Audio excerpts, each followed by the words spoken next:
Good morning and welcome to another edition of the Senate Committee on Commerce and Labor. Madam Secretary, please call the roll. Senator Buck? Here. Senator Daley?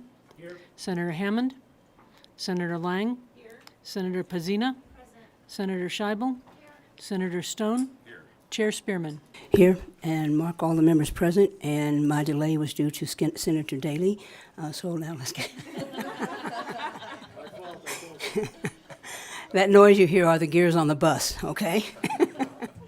So I want to welcome everybody here this morning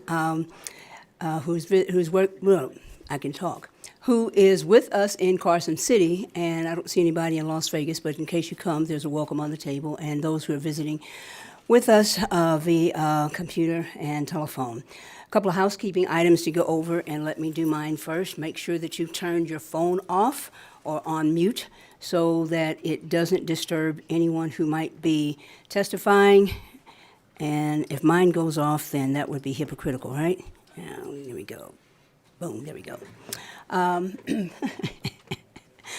There are a couple of different ways, actually 4 different ways that you can participate. You can do it here, you can do it in Las Vegas, you can do it telephonically, you can submit written comments, or you can share your opinion on our opinion poll. And all exhibits, and I just have to keep saying this in case you have a hearing coming up and you're going to have some exhibits, please, please, please have them submitted by 8 o'clock the day before. It's impossible for our committee manager to try to correlate everything and get everything up on Nellis when you do it the day of. So make sure you turn them in, by 8 o'clock the day before. When you testify, please turn your microphone on, state your name and entity you represent, and please project your voice so that everyone can hear you. Those who are listening over the internet, and I get comments all the time, I couldn't hear him, so make sure you project your voice, speak into the mic, and when you finish speaking, turn off the mic. Reminder to all those who testify pursuant to Nevada Revised Statute NRS 218E.085, it's unlawful for a person to knowingly misrepresent facts when testifying before a legislative committee. A person who knowingly does so is guilty of a misdemeanor. In addition, both the chair and members may request any testifier to submit documentation supporting their testimony. All committee-related information is available on Nellis, which is accessible from the legislature's website.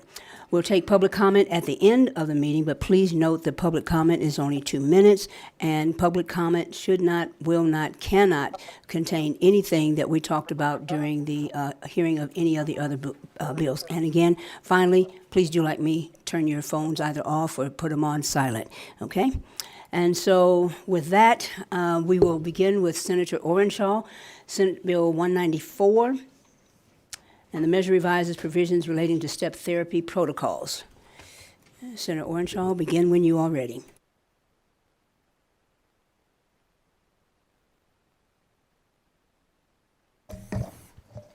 Good morning, Chair Spearman, members of the committee. For the record, James Orenshaw, I represent State Senate District 21 down in Southern Nevada. Thank you for hearing Senate Bill 194. Really appreciate your hearing this bill. This is a bill which I think has the potential to really benefit our constituents who are fighting illnesses. This is a bill aimed at expanding and streamlining the process of requesting exemptions from step therapy protocols for prescription drugs, as well as ensuring that these protocols are based on solid medical and scientific evidence. As most of you know, step therapy, or sometimes called fail first, is a practice used by insurers that requires patients to try lower cost medications before allowing them other treatments that their doctors, healthcare providers may have wanted them to have that are more costly. For commercial or private health insurers, increased costs because of expensive treatments lowers the potential revenue that might be gained, which also leads to increased premiums for the patient. However, it's not guaranteed that cost savings achieved by step therapy will reach the insured through lower premiums or reduced copays. Healthcare practitioners usually prescribe the most effective treatment for their patients, but may not place a priority on prescribing lower costing treatments. A healthcare practitioner may simply not have the pricing information from the patient's health insurance to be able to prescribe a more inexpensive but still effective treatment. Health insurers' covered prescription drugs are included in lists called formularies. Some health insurers may divide these lists into preferred or non-preferred lists, while others use a tiered system. When using a tiered system, prescription drugs are categorized based on the type of prescription drug, such as generic drugs, preferred brand name drugs, non-preferred brand name drugs, and specialty drugs. Often, patients pay the lowest copay for drugs listed in the first tier and the highest in the last tier. During discussions concerning step therapy reform, cost is justifiably at the forefront. The most common concerns the legislature has when looking at similar reforms has been how this will impact premiums for our constituents and the state. A 2019 analysis of silver-level plans in states where step therapy reform laws have been enacted found that there was no change in the cost of premiums in those states compared to premiums in states without such laws. I believe Senate Bill 194 will accomplish many of the goals that we've seen in other states in trying to help our constituents. It addresses concerns related to insurance companies' step therapy protocols, which can sometimes result in delays or denial of necessary treatments for patients, especially those with serious conditions. Existing law already enables patients to request an exemption from step therapy protocols established by their insurers for prescription drugs used to treat late-stage cancer or related symptoms. This is based on the groundbreaking work of my colleague Senator Lang last session. Senate Bill 194 proposes to extend this provision, requiring certain private sector insurers to create a process for insured individuals and their attending practitioners to request an exemption from any step therapy protocol, as well as to appeal a decision regarding that request for an exemption from step therapy protocol. Under Senate Bill 194, those insurers would be required to either grant the request if the attending practitioner submits adequate justification for the exemption, or to give good reason why that's being denied. Furthermore, the bill mandates that this exemption process and the submission of an appeal would be accessible via the insurance company's website. In addition to expanding the exemption process, Senate Bill 194 ensures that private sector insurers use guidelines based on medical or scientific evidence when developing step therapy protocols. This is an important measure to guarantee that patients receive the most effective treatments based on the best available evidence. This bill also empowers the Commissioner of Insurance to suspend or revoke the certificate of a health maintenance organization or other health insurers that fail to comply with the requirements set forth in the bill.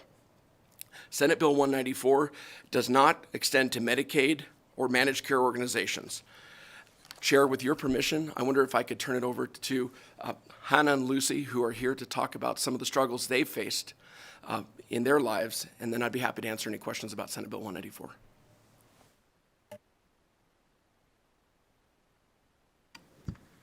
Hi, my name is Hannah Grosso, and I'm here to talk about the step therapy bill and the dangers of it. Now, I was diagnosed with ulcerative colitis when I was 2 years old, and for years we tried several treatments, including a biologic named Remicade.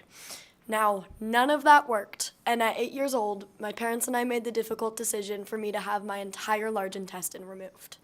For a few years, I was lucky enough to have no symptoms, but around my sophomore year of high school, I started to have Crohn's symptoms. Around 2018, I was officially diagnosed with Crohn's disease, which meant that the next step was to begin figuring out a medication. For these next several months, I had debilitating symptoms that often stopped me from attending school or having any form of a social life. And for those of you who do not know, the IBD symptoms are not pretty. Stomach pain, nausea, joint pain, weight loss, pretty much everything in the book. Now, this is where step therapy comes into my life. My doctor wished to prescribe me Stelara to treat my Crohn's, but insurance would not let him due to how expensive it was and the high costs. Instead, my insurance required him to prescribe me Humira. An interesting fact about Humira is that it's unlikely to work if Remicade has already failed for you, Remicade being the medicine that I had taken as a child. Due to step therapy, I was forced to spend almost a year of my life taking a medicine that both me, my doctors, and my parents knew would not work. That year was one of the worst times of my life in which I had symptoms that only got worse. I was unable to attend school, and I had to get a 504 plan due to the amount of school and extracurriculars that I was missing. To those of you who have children, imagine watching them suffer and knowing that you can do nothing about it, but knowing that there is a medicine out there that can help them. Insurance just won't let them. This is how countless other parents have felt, and this is how my parents felt for almost a year, until finally we were able to prove that Humira wasn't working for me and were able to get approval for Stelara. Now, I was lucky in the fact that Stelara was able to help put me into remission, but a lot of other people are not so lucky. Studies have shown that step therapy has led to an increased risk of hospitalizations and worsened symptoms. Oftentimes, after going through step therapy, patients' symptoms have worsened so bad to the point that that medicine that they were trying to prescribe them won't work anymore, which means that those patients then have to go through step therapy all over again. This bill needs to be passed for everyone like me and for everyone who will end up like me that have had to suffer due to insurance companies' desire to cut costs as much as possible. It needs to be passed so that all individuals with chronic illnesses can get the treatment that they deserve to have to be able to live their fullest lives. It's my hope that this bill will be passed to spare anyone else from going through what me and millions of other patients have had to go through. Thank you.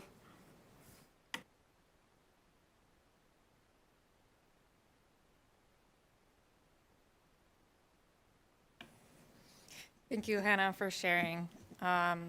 My name is Lucy. I represent the National Psoriasis Foundation, and I also am a patient with Crohn's disease, like Hannah. So I speak both as a patient and as a staff member for a nonprofit. So with this bill, what is important to note is that due to Senator Lang's incredible work last session, we have seen this type of legislation be successful in late-stage cancer, and it's important to note that we are expanding it to all disease states so that folks of any disease state can request that exemption process. And that is important to note because, as Hannah pointed out, this is critical in the realm of chronic illness. With folks with psoriasis and psoriatic arthritis, who I represent at the National Psoriasis Foundation, if a person with psoriasis goes without their medication, they can develop psoriatic arthritis, and that's not reversible.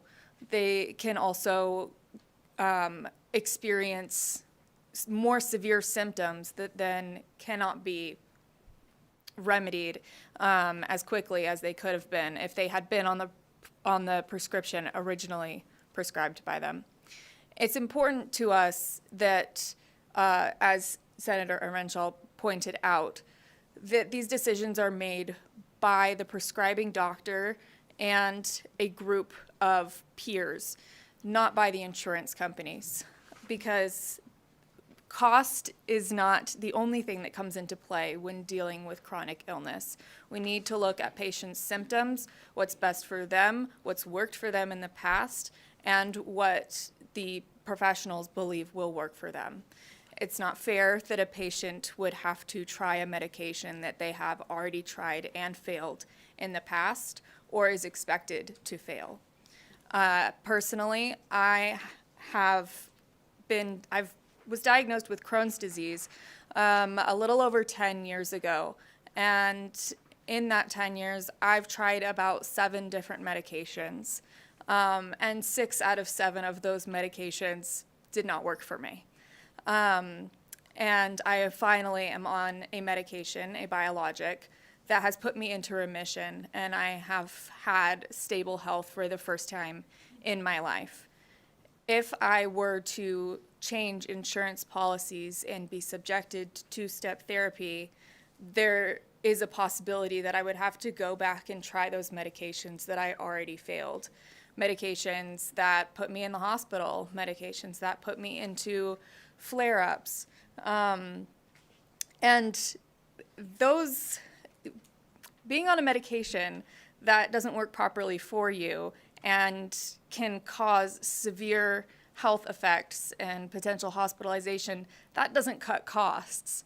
it is more expensive to have to go to the hospital or have to then receive surgery because your medication didn't work than if you had just been on the medication that was prescribed for you in the first place and you didn't have to experience those detrimental health effects. I thank you both for your comments. That's all I have to say.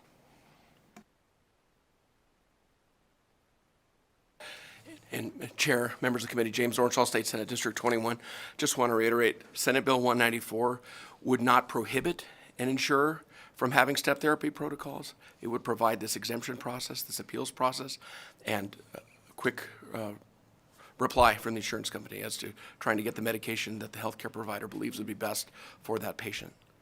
I'm happy to answer any questions. Thank you. Committee, any questions? Senator Daly and then Senator Stone. Thank you, Madam Chair, members of the committee, or excuse me, that's if I'm on that side. Thank you, Madam Chair and Senator Orenshaw. So just a couple of questions, and maybe some of your guys can come talk to me after the committee and various things. So I'm not going to deny that there are issues with the step therapy protocols and various things. But the way I read it, yes, they have to do the response and you have to do it very quickly and various things, but it says they shall grant it if they get a statement, or if there's this justification. And then if the justification exists, when I read it, it says that they have to grant it. And I'm not saying that's bad. If you've tried a drug before, I agree 100%. You shouldn't have to try it again because you switched to insurance. I know we had that on a different bill earlier in this session along those lines, and that's how most insurance companies do that. So is there a little more leeway? Because the way I read this, it's you have to do it, and if you get this evidence, you still have to do it. There's not really, you say they can do a denial, but I don't really see that very strongly in there. Not that I'm saying the insurance companies are innocent. I'm just saying that there has to be a fair process. James Orenshaw, State Senate 21, through you, Chair Spearman, to Senator Daly. Just go direct. Thank you. Senator Daly, certainly if Senate Bill 194 passes into law, I think that the insurance commissioner will be heavily involved in trying to make sure that insurance companies comply with the law. Certainly, I believe that current step therapy protocols where patients have to fail first leads to bad outcomes for patients. And I think for the companies, I believe it's penny wise and pound foolish, and I don't believe it leads to cost savings when folks often have negative results and get delayed. So, I believe the bill is written in a fair manner in having that exemption process and that appeals process. If the committee has any ideas for amendments, I'm open to suggestions, but I do believe the bill is written in a fair manner, not banning step therapy protocol, but allowing for that exemption process and appeal process. And if I can follow up, and I understand that there's a process. I just think that the way I read it anyway, and that's where you can maybe come back and talk to me, is that if they get the request, it says that they shall grant it if there's this statement and documentation, right? Which seems fairly one-sided. Then it says if you get the statement and various things, that they have to make a determination. And like I say, I'm not arguing with you that these cases need to be fixed. I agree with you. But then it says when they make their determination, if they've received the statement and documentation, they can't say no, the way it reads. James Orenshaw, Senator Daly, that's the way the bill's written, and I believe the bill in the long run will benefit patients and benefit insurance companies. And that's certainly, I'm open to discussions with Senator Daly, but I believe that this will lead to positive outcomes, the current process outlined in the legislation. Well, if you can't say no, then it's not an appeal. I'm just saying, if they have to do it either way, no matter what, if they get this paperwork that says it's justified by the doctor, and they have to say, well, we're going to give our determination that says, and we say, yeah, but so if it's not an appeal if it's just you have to do it. Here it is. And I do know, and I can say, because I've been on a trustee on a trust fund, and it wouldn't affect our plan because we're covered by ERISA, as I've said many times before. However, we have the similar formulary, various things. We try to get people to use the generic drug, and based on our plan design, the way we do it is when you go to, you don't have a copay, you pay 20% because it's part of the major medical. So when you show up to the pharmacist with the drug that they prescribed and it's $800, they go back to the doctor and say, hey, is there something that's going to work? And this their first time they're trying it. If they've been on a drug and they've tried it before, they switched insurance, or they didn't tolerate the other one, they have an appeal process, and we almost universally grant those. That's our plan. I can't speak for some of the others, though.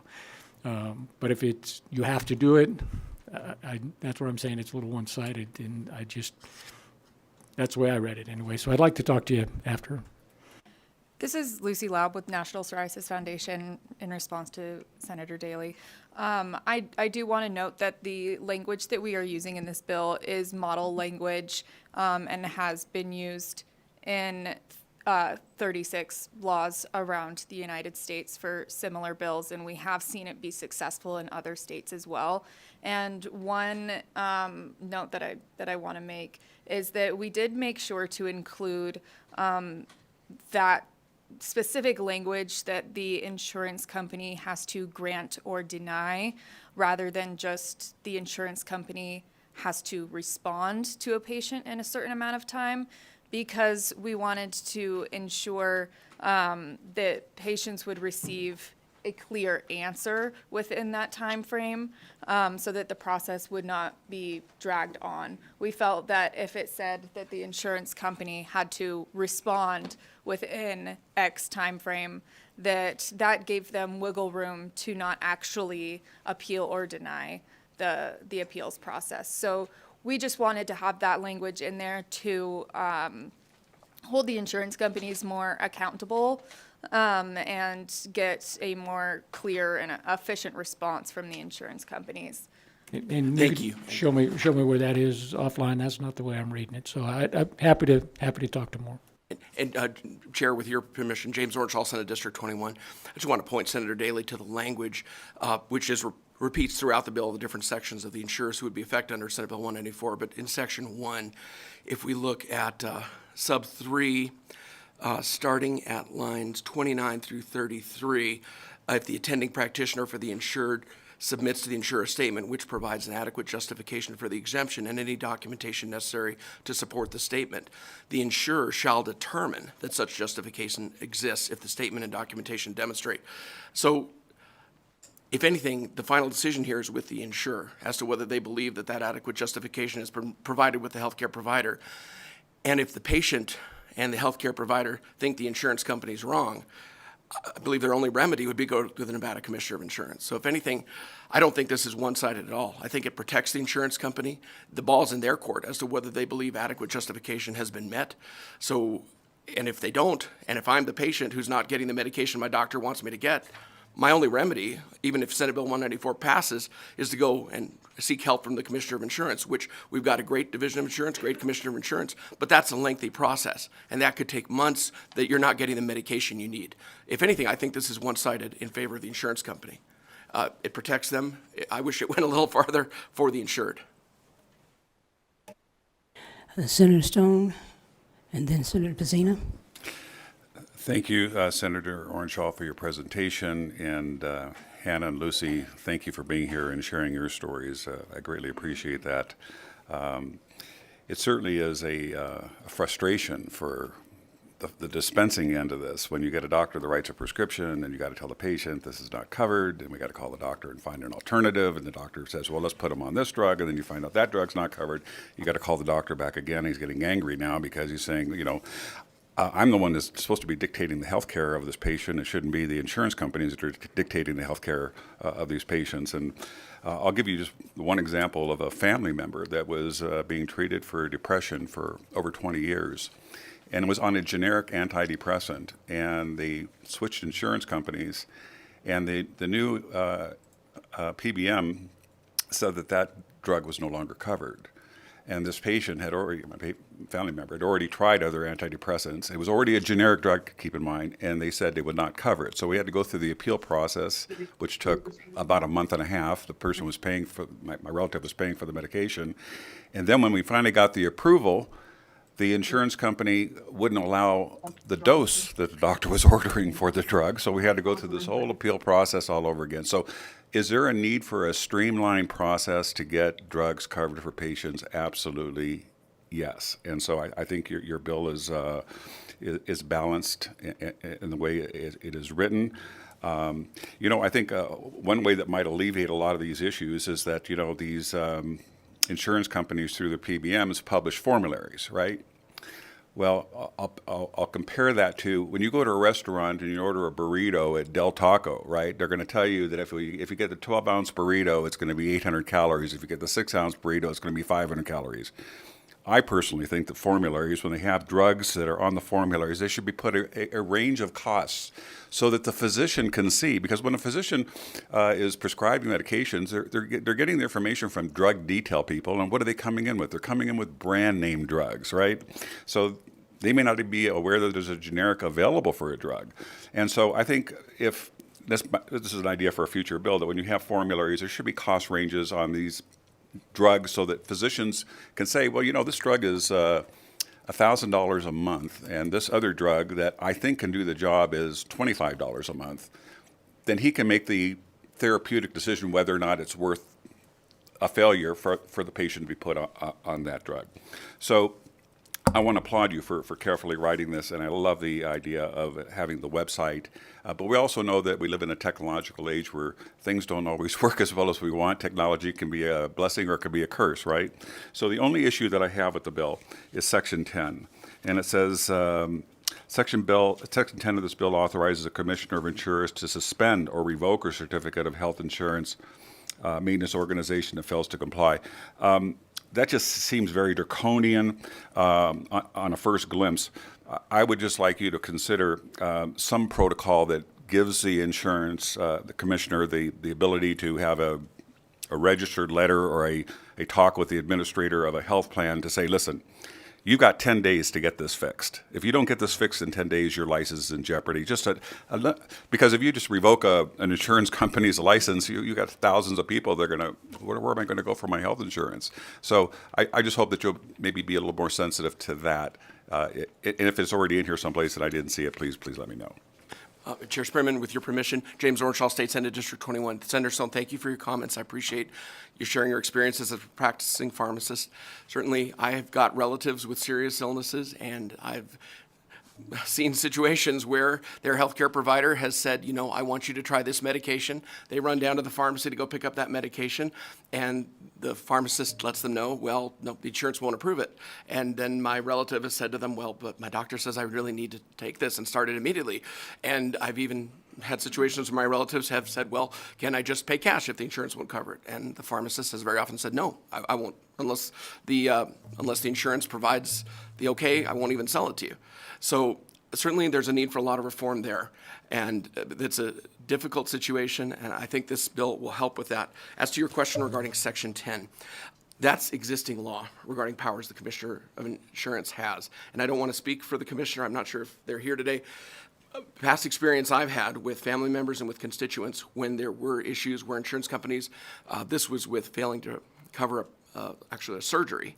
I remember a letter that the relative got copied from the Commissioner of Insurance to the insurance company where this big stick of, we're going to suspend your activities in Nevada if you don't do what we're ordering you to do and cover this, was the big stick they had.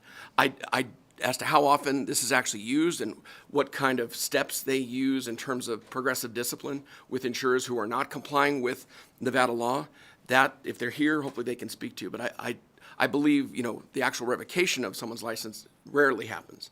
But I believe this is part of their toolbox in terms of trying to make sure that insurance companies comply with the statutes. And I think Section 10 would simply add the provision for exemption and appeal regarding step therapy protocol to 695C, which is our Health Maintenance Organization's statute.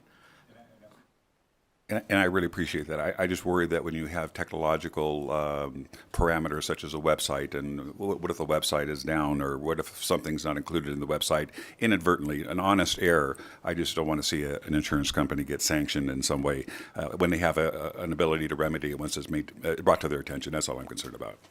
And James Orenshaw, State Senate District 21, be happy to talk with you, and perhaps there's an amendment that could be provided to look at more progressive discipline for insurance companies under the Commissioner of Insurance. And if they're here, maybe they can speak to what happens now under existing law when there's an issue with an insurer not covering something that's already in statute. Thank you. Thank you. And we're trying to get someone from DOI on the phone so we can take care of that. Senator Pazina. Thank you so much, Chair. Thank you for bringing this forward. Okay.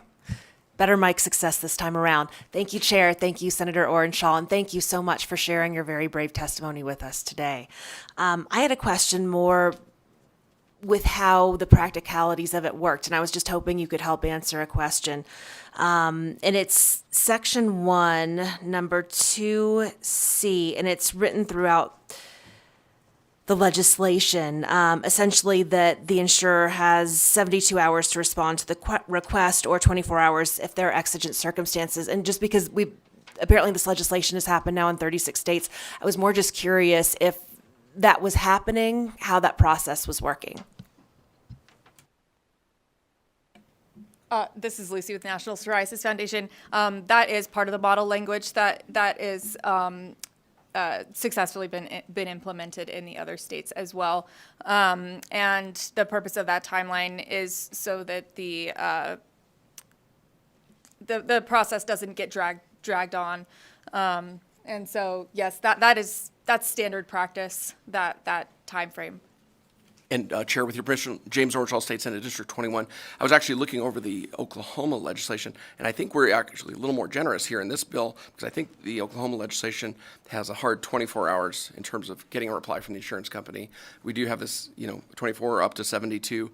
It's trying to make sure that patients aren't, languishing, waiting, like the example I just gave Senator Stone with my relative, where the pharmacist said, oh, it's fine that your healthcare practitioner wants you to take this, but till I hear back from the insurance company, and sometimes it's been weeks till they've heard back. So this is trying to make sure that patients aren't languishing, waiting, not getting the medication that their healthcare provider believes will help them the most. Thank you. And to be clear, I absolutely understand the need for that. I was just curious if it was actually happening, and if it was actually working so that patients were being able to be responded to within that time frame, because I do think it's important, and I was just curious, since it's happening in 36 other states, if it was working. Chair, James Orenshaw, State Senate District 21.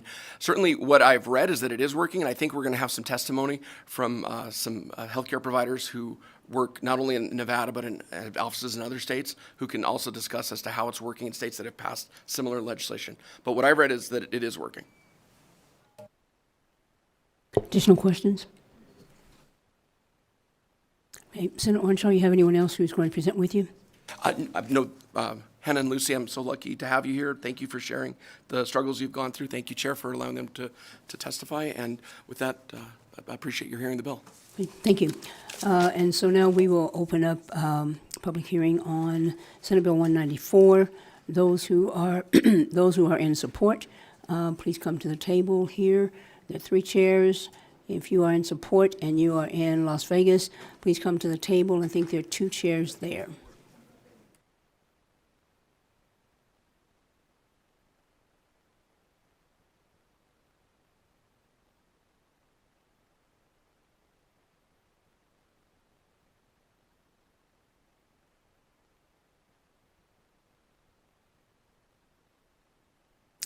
Begin when you're ready.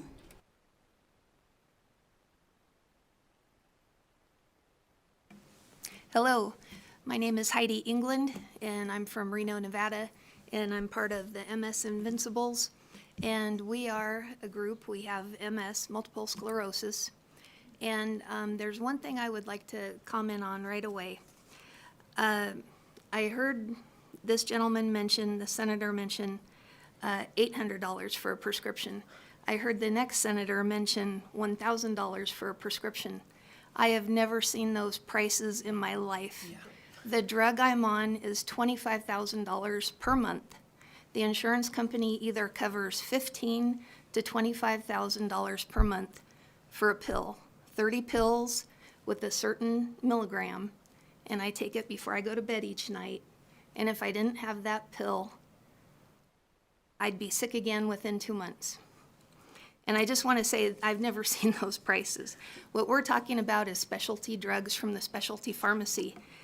And my, I gotta calm down.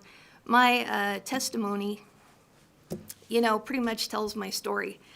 And what my testimony is mostly referring to is in Senate Bill 330, which I know is not today. But this also could happen to me, because there's something happening now with multiple sclerosis drugs. We have, for the first time, a generic. It's our first time. 1996 was the first time that you could be treated for multiple sclerosis. Before that, you were just given a wheelchair. Goodbye. That was the end of your life. But with AIDS, we got a drug. The AIDS development of, what is it called? Anyway, beta-seron is what I was on when I first got diagnosed. If it wasn't for the AIDS research and them using that drug, I wouldn't be sitting here today. Well, I'd be sitting in a wheelchair today.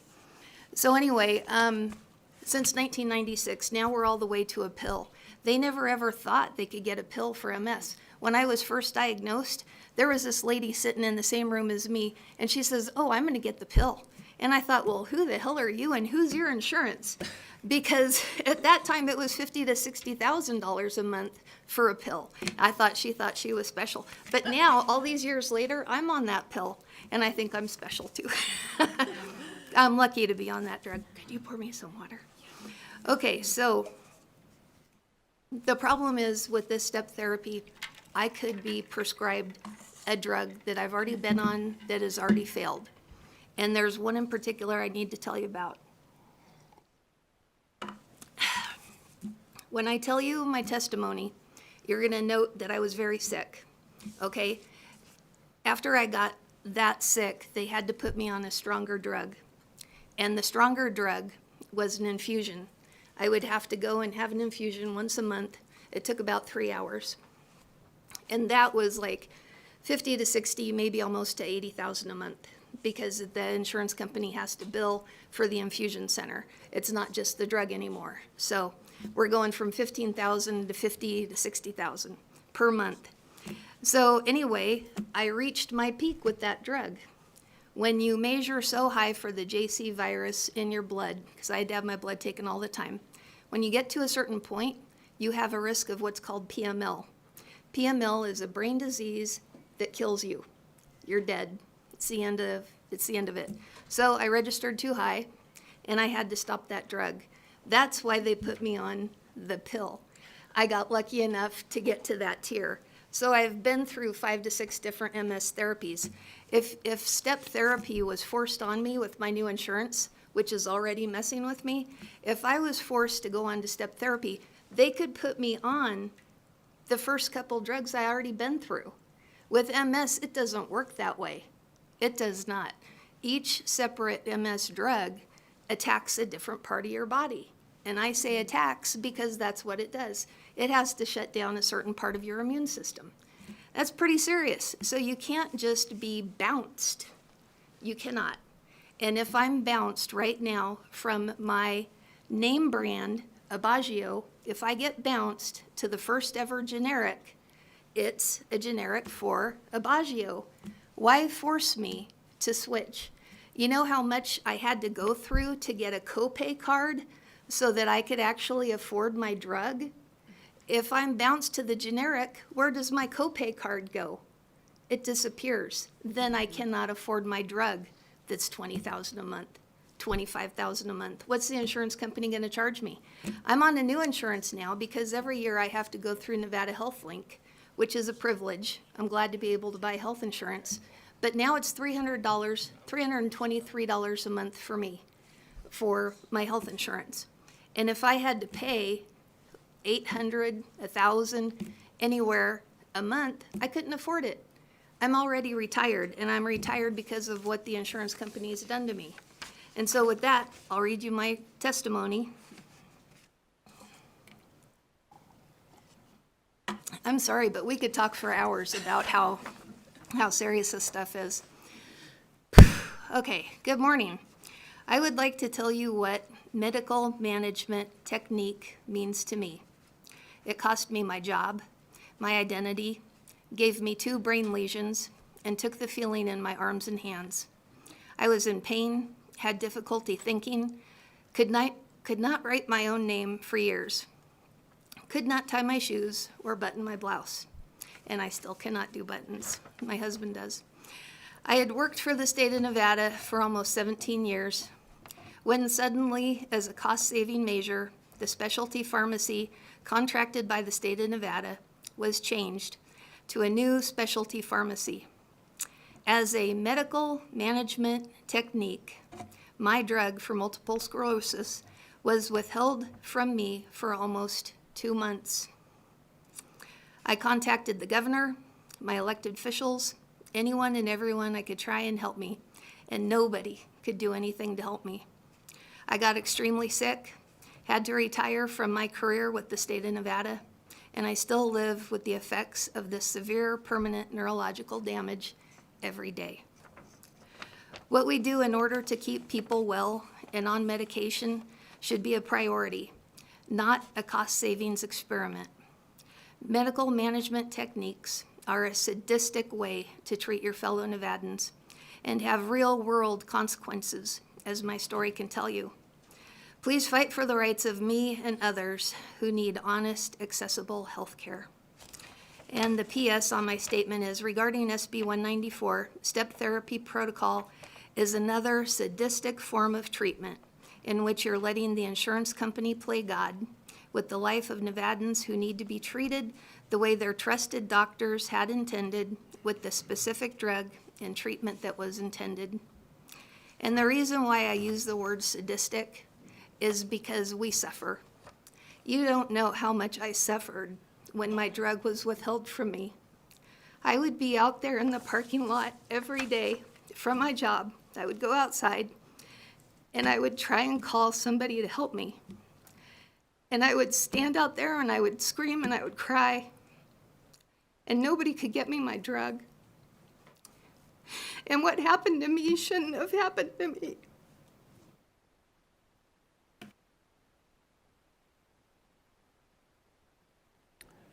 Thank you. Yes, ma'am.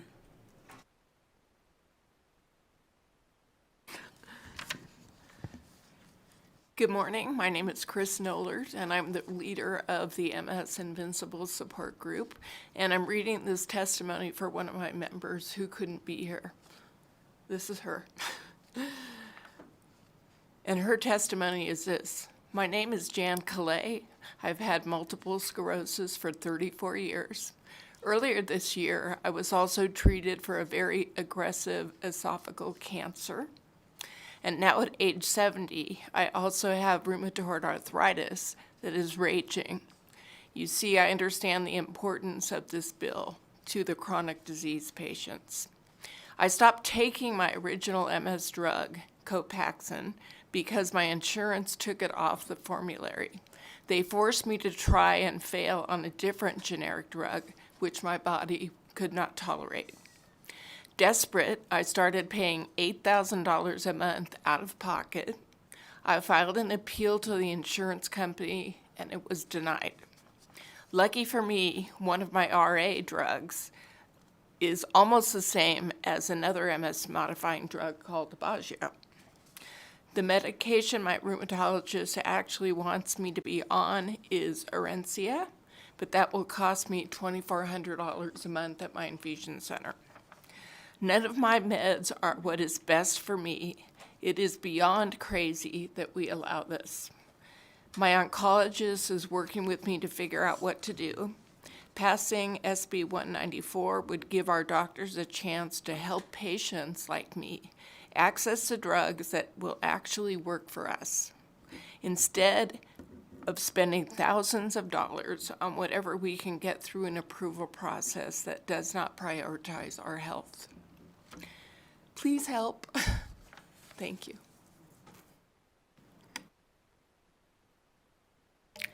My name is Vivian Leal, and I have been a multiple sclerosis patient for 22 years. I have more than one story a year about these kind of challenges to medication pricing. I want you all to look at your exhibit. This is when I was diagnosed, there was just 2 medications. My medication was $7,850 something billable price a month. That exact same medication is now up here in the 80,000s. This is why this is happening, and I understand that insurance companies want to control costs. But they should not do that on the backs of patients. They're not failing first. They are making record profits, paying their executives a great deal of money. It is we who are suffering and failing.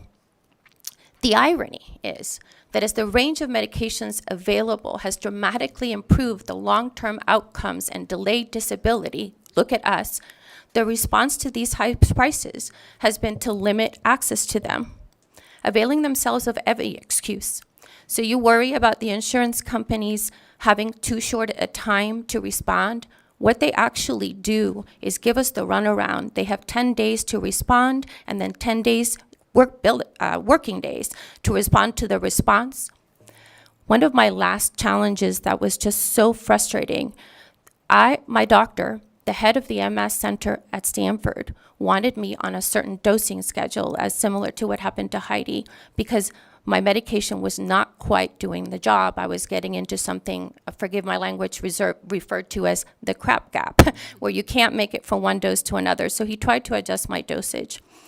We filed an appeal, then he did the peer-to-peer call, but it was decided by the insurance company, by their expert, who is a pediatric oncologist, nothing to do with MS. That expert was used as a justification to deny the head of Stanford MS Center, who's worked on this disease for his entire life, and override the decision that he was making for me. The drug I'm currently on is not the drug my doctor wanted me on. I think we all experience it. So we're being managed. We're not asking for the most expensive drug. We're just asking for the drug that's going to work, to not repeat drugs that we already know are going to fail. The main thrust of MS research for the last 20 years, this is what we've concluded. If you treat early, you treat aggressively, you stabilize a patient, the outcome looks like this. If you give MS a chance, it pounces. And then what happens to Heidi happens. What happened to Jan happened. What happened to all the women happened. So we should be managing for the longer term outcomes, and yes, that includes costs too. But the bills for our catastrophic situations, from delay and this aggressive, weaponized pre-authorization system is being wielded against patients to control these costs. We can't do that much with this bill about these costs, but we can do something about the system that is clearly hurting thousands of Nevadans. Thank you. Please vote for this bill.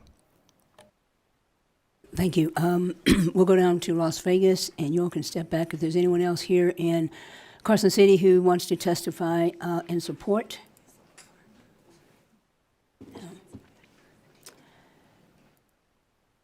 And I'm going to just ask if you all can limit your testimony to about 3 minutes, and it's okay if someone's already said what you want to say too. Okay? Thank you. Good morning, Madam Chair, committee members. My name is Sarah Watkins, represent Nevada State Medical Association.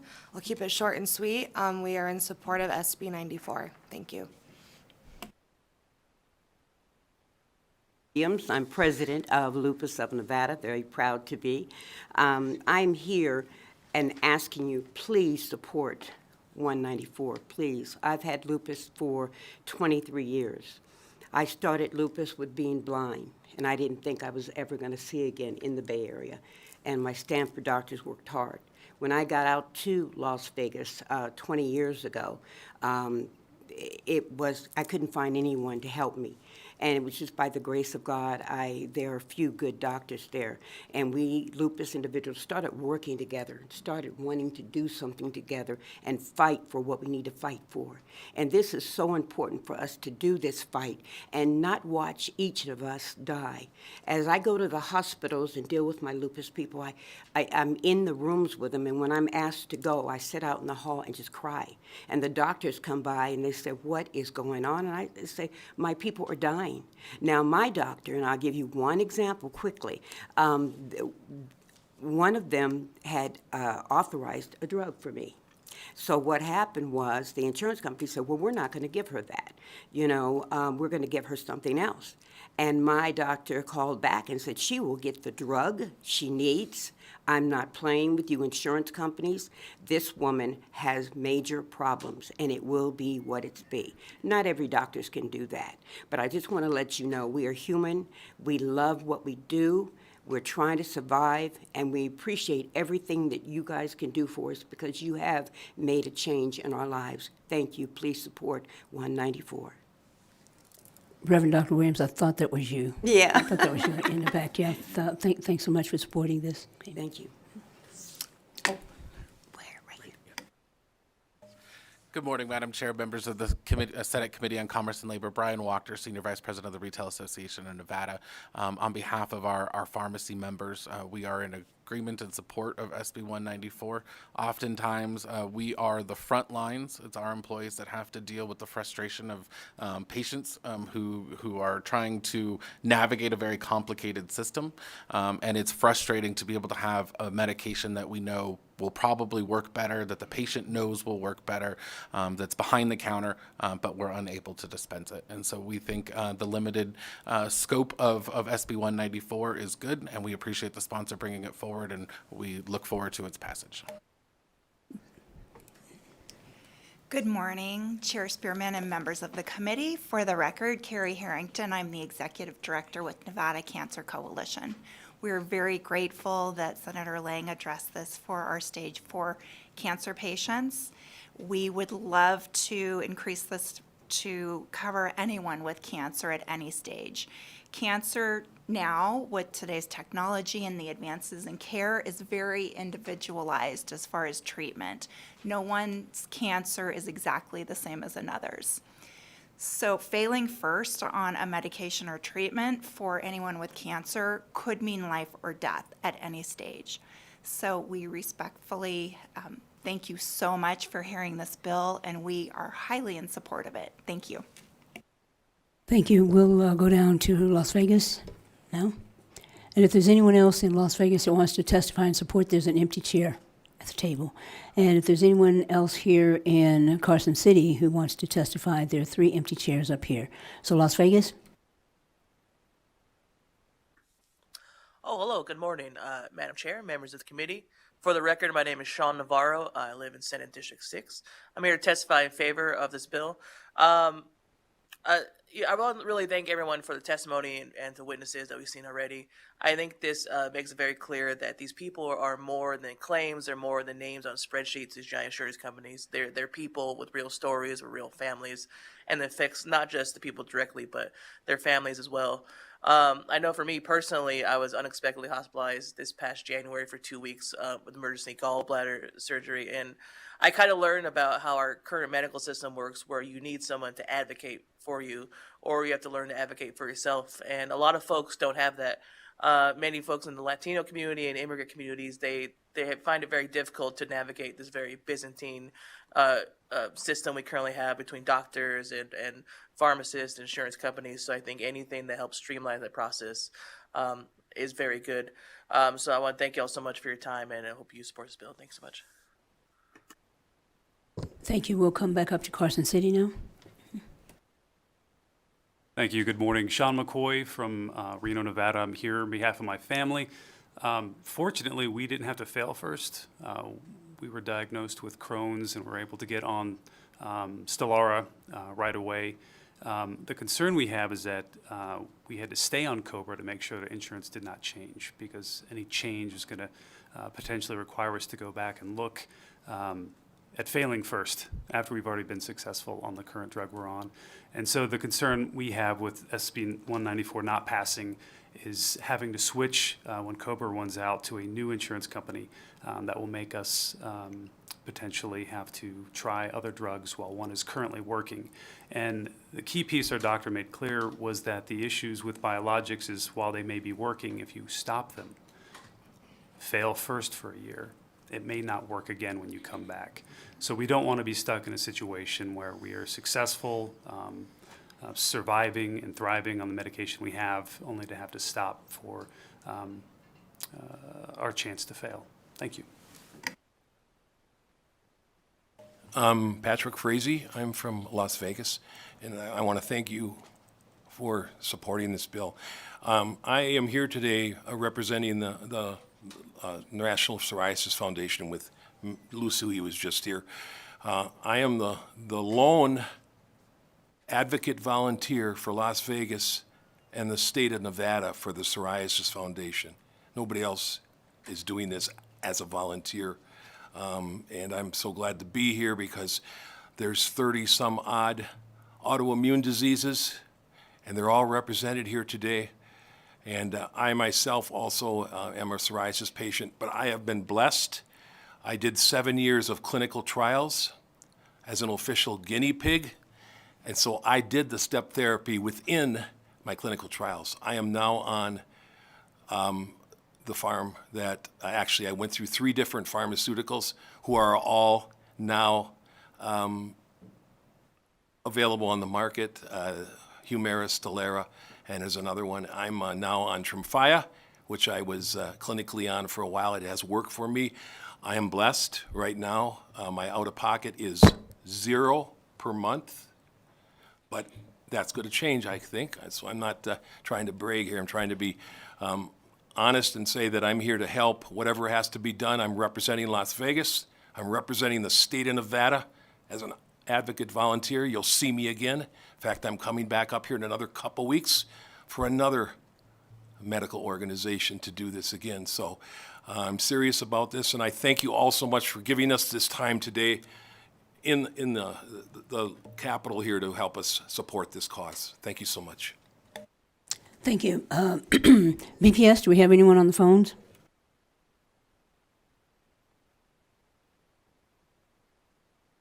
If you would like to testify in support of SB 194, please press *9 now to take your place in the queue.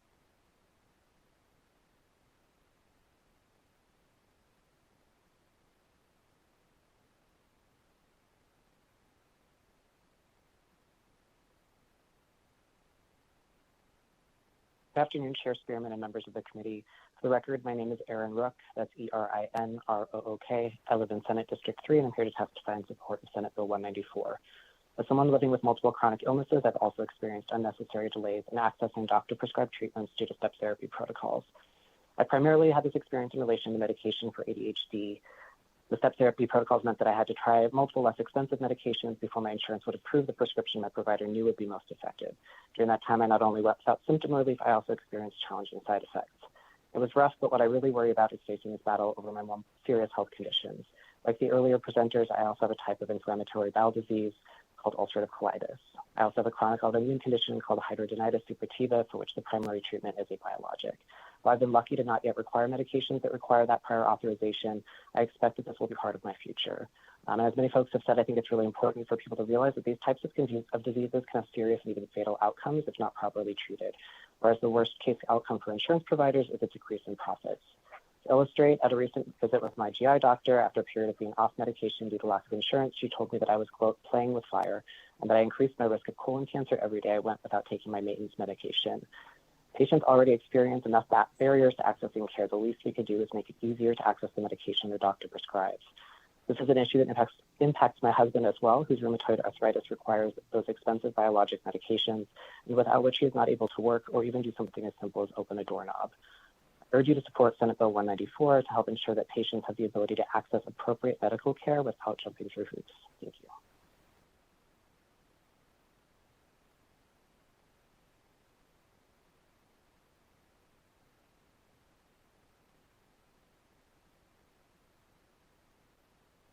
public line is open and working. There are no callers at this time.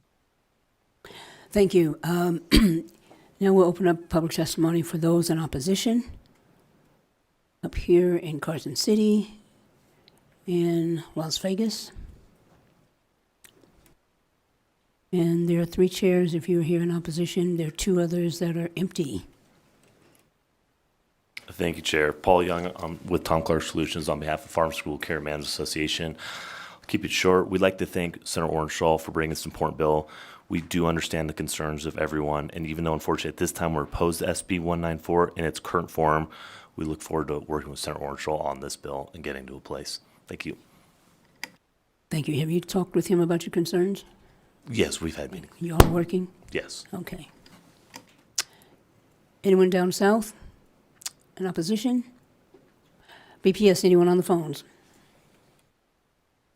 If you would like to testify in opposition to SB 194, please press star 9 now to take your place in the queue.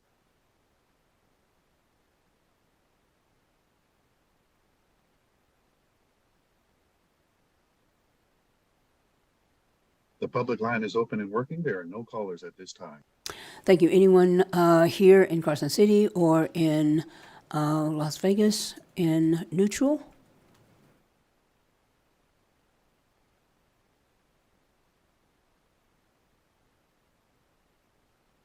Good morning, Chair, members of the committee. My name is Carrie Eaton. I am the Chief Financial Officer for the Public Employees Benefits Program. The PEB Board has reviewed this bill and has voted to take a neutral stance. Step therapy is a common cost control measure used by insurance plans, including PEB, to steer patients to medically equivalent yet less costly drugs before moving to higher cost drug. Although approximately 40% of patients tend to stay with the lower cost medication, PEB recognizes that step therapy may also result in delays to care for those who do not see results through lower cost drugs.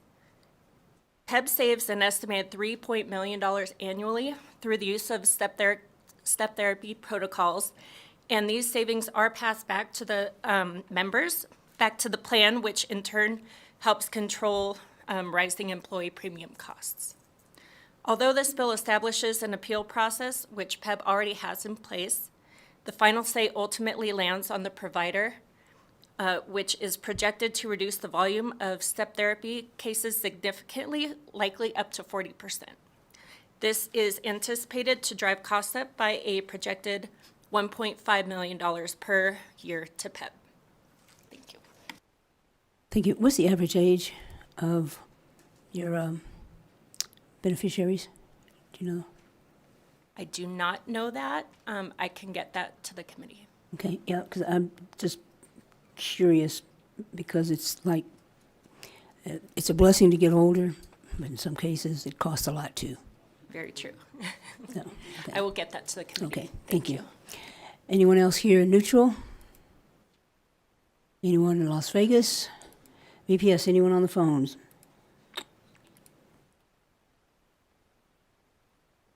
Public line is open and working. There are no callers at this time. Thank you. I just want to ask our legal counsel, who would be affected if this bill were to pass? Is that ERISA, public plans, or who is affected? Thank you. This bill would apply only to private insurers. So it would not apply to PEB or to local governments. And that is because NRS 287.04335 sets forth the provisions of the insurance laws that require coverage. It sets forth which sections apply to PEB, and this bill does not amend that section to include these provisions as applicable to PEB. Also, this bill would not affect ERISA plans. The state is preempted from regulating those plans by federal law, so this would not have an effect on any plans governed by ERISA. So it's just private insurance? Correct. Okay, all right, thank you. Yes, Vice Chair Lang. So following up on that, would Medicaid be covered? No. The Section 12 of the bill provides that the provisions of Section 11, which is the Medicaid managed care, the provisions of Section 12 specifies that Section 11, which is the provisions applicable to managed care organizations, do not apply to healthcare services to recipients of Medicaid. So it is private insurers. Can I say? So, Senator Orenshaw, I would really encourage you to take a look at that because we're leaving out a lot of Nevadans by not covering Medicaid and looking at including Medicaid in on your bill. Chair, may I respond? Thank you, Senator Lang. I appreciate your input. As I mentioned earlier, I'm certainly open to any amendments that would make the bill better and protect more of our constituents. I want to thank Hannah and Lucy for sharing the brave struggles they went through and everyone else who testified. Thank you, Chair and members, for hearing the committee. I believe Senate Bill 194 would help protect our constituents, and I believe that it is written in a way where those two words, adequate justification, would be in the insurer's court to decide whether adequate justification has been met for that exemption from step therapy. This bill does not abolish step therapy. It provides a process for an exemption and an appeal, and I believe that if that were denied, then our constituents who are hoping to try that medication that the doctor wants them to get or the healthcare provider wants them to get, then they'd have to go to the Commissioner of Insurance. I believe that the bill really does look at both sides, trying to protect the patient, trying to protect the insurance company. I'm certainly open to amendments to try to expand it. The bill now, I don't believe, covers the Public Employees Benefit Program. So I think there's a fiscal note that was placed on the bill for $3 million, but I think that's an error. So I don't believe, since the bill does not cover the Public Employees Benefit Program, I'd hope that fiscal note would be removed. And I'm looking forward to work with all parties. I appreciate Mr. Young, who's reached out to me and trying to reach out to other concerned parties. But again, this bill does not extend, I believe, currently to the Public Employees Benefit Program. So I think that fiscal note's an error. With your permission, Your Honor, could Hannah and Lucy make brief closing comments? Judge, I'm a senator, not a judge yet. Chair, thank you. Thank you.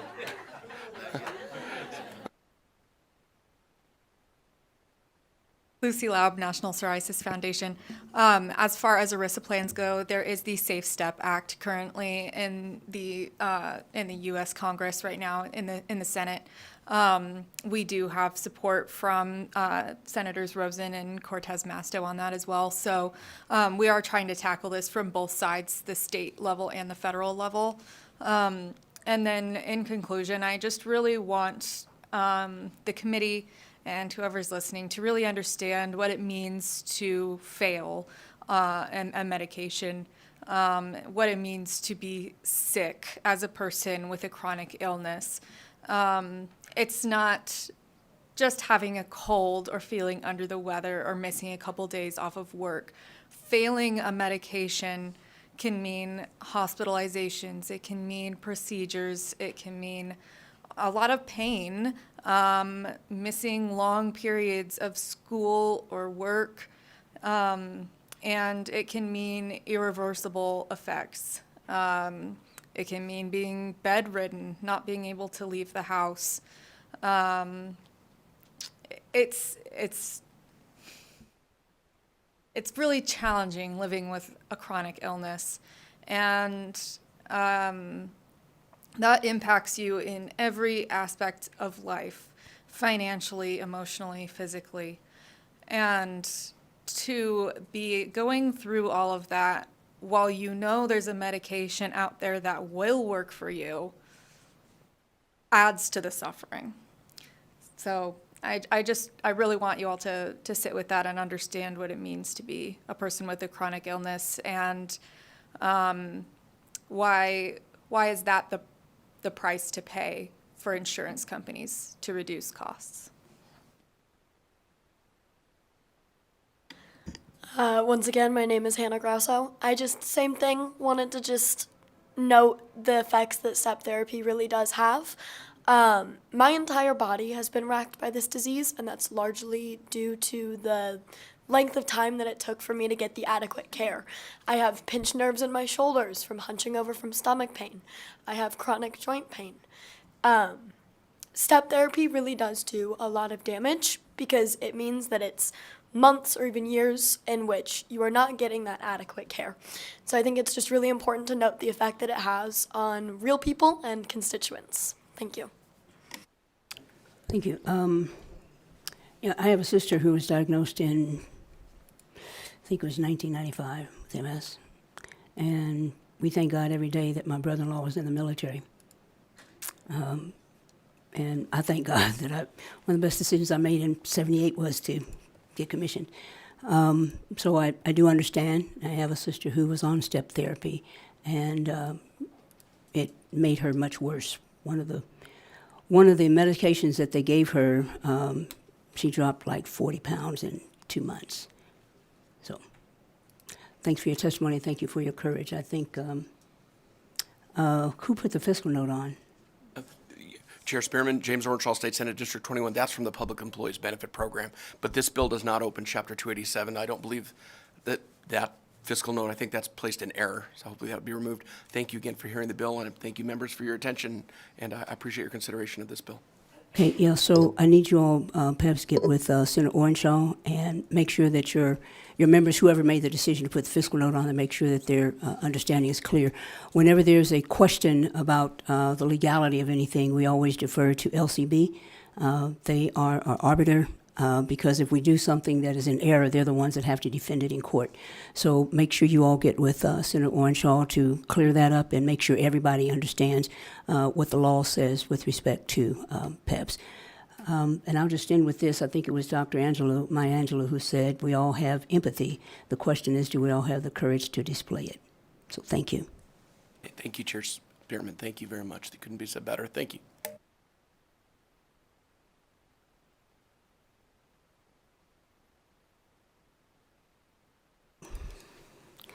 This is almost turning out to be, we have a family chat, and almost every day I put in a chat that I heard something that affects or will affect someone in our family, so thank you. Let's move on now to Senate Bill, where are we?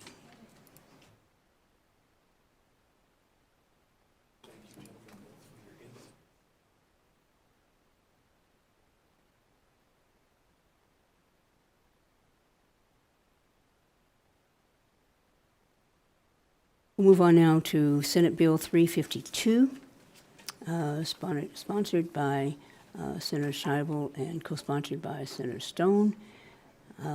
This measure revises provisions relating to prescription drugs. So senators, please begin when you're ready.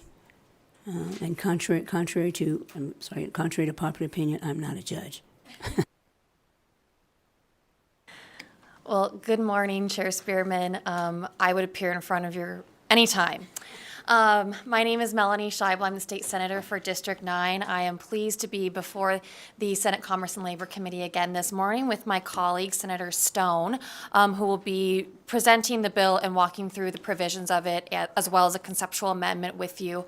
And before he does that, I just wanted to make sure that you all understood some of the context and history of this bill. Here in the state of Nevada, we have been working for a long time on ensuring that everybody has adequate access to necessary health care, including contraceptives. Starting in 2017, when this body chose to pass a law that required that insurance companies cover 12 months of a contraceptive prescription, continuing into 2019 when we passed another law to ensure that that contraceptives would be available. Hold on, I've got my history backwards. That's why I brought my computer. Okay. First, in 2017, we required that insurance companies cover a 12-month prescription for a contraceptive. In 2019, we required that that contraceptive be made available over the counter. And in 2021, we required that over-the-counter provision remain in effect. I may have said that a little bit wrong, but my point is that the law already requires that anybody wishing to receive a birth control prescription in the state of Nevada be able to get one for 12 full months on their insurance plan. We also ensured that a pharmacist would be able to prescribe that medication directly to avoid women, non-binary people, other folks who require, hormonal contraceptives wouldn't have to make multiple appointments with their doctor or their PA or another provider and have to go to multiple appointments for what is, in most cases, a very simple process. Certainly for some people, finding the right birth control can be more complicated, but for many of us, it's as simple as getting one prescription for one pill or a ring or a patch. And once we find the one that we like, we keep renewing that prescription for years and even decades. And so for all of those cases, we have already tried in the state of Nevada to create a system where you find your birth control and then you can be prescribed that birth control for a full 12 months, go to the pharmacy and get that 12-month supply. Unfortunately, what we've learned in the last couple of years is that this is not being implemented the way that we intended it to. And over the last 2 years, I've worked with a couple of partner organizations to try to figure out why that is, and then became lucky enough to have a pharmacist become my colleague, all of our colleagues, who understands this issue much better than I do. And what we discovered was that a couple of different things were getting in the way of people being able to pick up a 12-month prescription the day that they walked into the pharmacy. It has to do with the pharmacy benefit managers.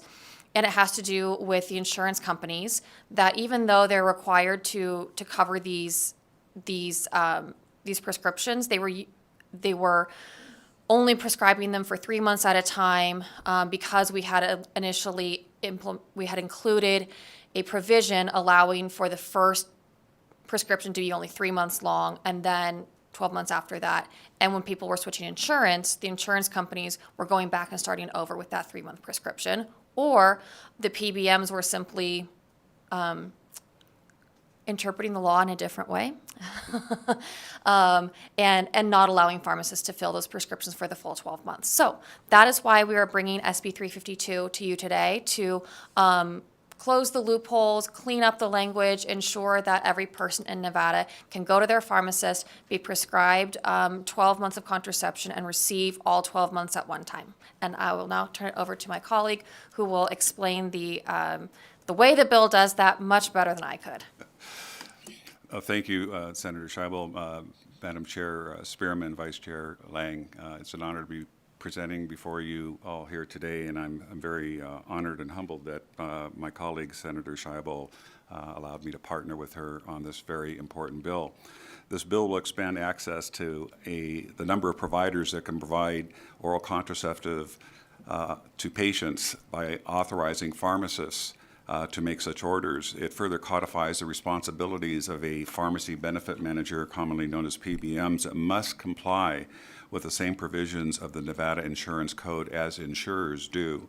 Furthermore, this bill will not let insurers or the PBMs they contract with require prior authorization, because you can legally get these and you shouldn't have to have any steps that you have to go through that are delays in getting these, especially for emergency contraception, which we'll get into in a little bit later. And finally, this bill requires Medicaid and private insurers that are contracting with PBMs to allow the dispensing up to a 12-month supply of the oral contraceptives. So as we've all heard, we have a shortage of primary care providers here in Nevada, especially in the rural areas. This is going to expand access to oral contraceptives, including emergency contraceptives, 24 hours a day, 7 days a week, that a patient can't typically get by going to a physician or nurse practitioner or a physician assistant. So this is going to expand accessibility. So if I can, I'd like to just briefly go over what the bill does. And you do have some amendments, which I hope you have copies of, because I will be referring to those. So Section A pharmacy benefits manager that manages prescription benefits for an insurer is required to comply with the same provisions of the Nevada Insurance Code as is applicable to the insurer. In other words, they're held to the same standard as insurers in following through and making sure the patients get the medications they need. For Section 2, I'd like to refer to the amendment.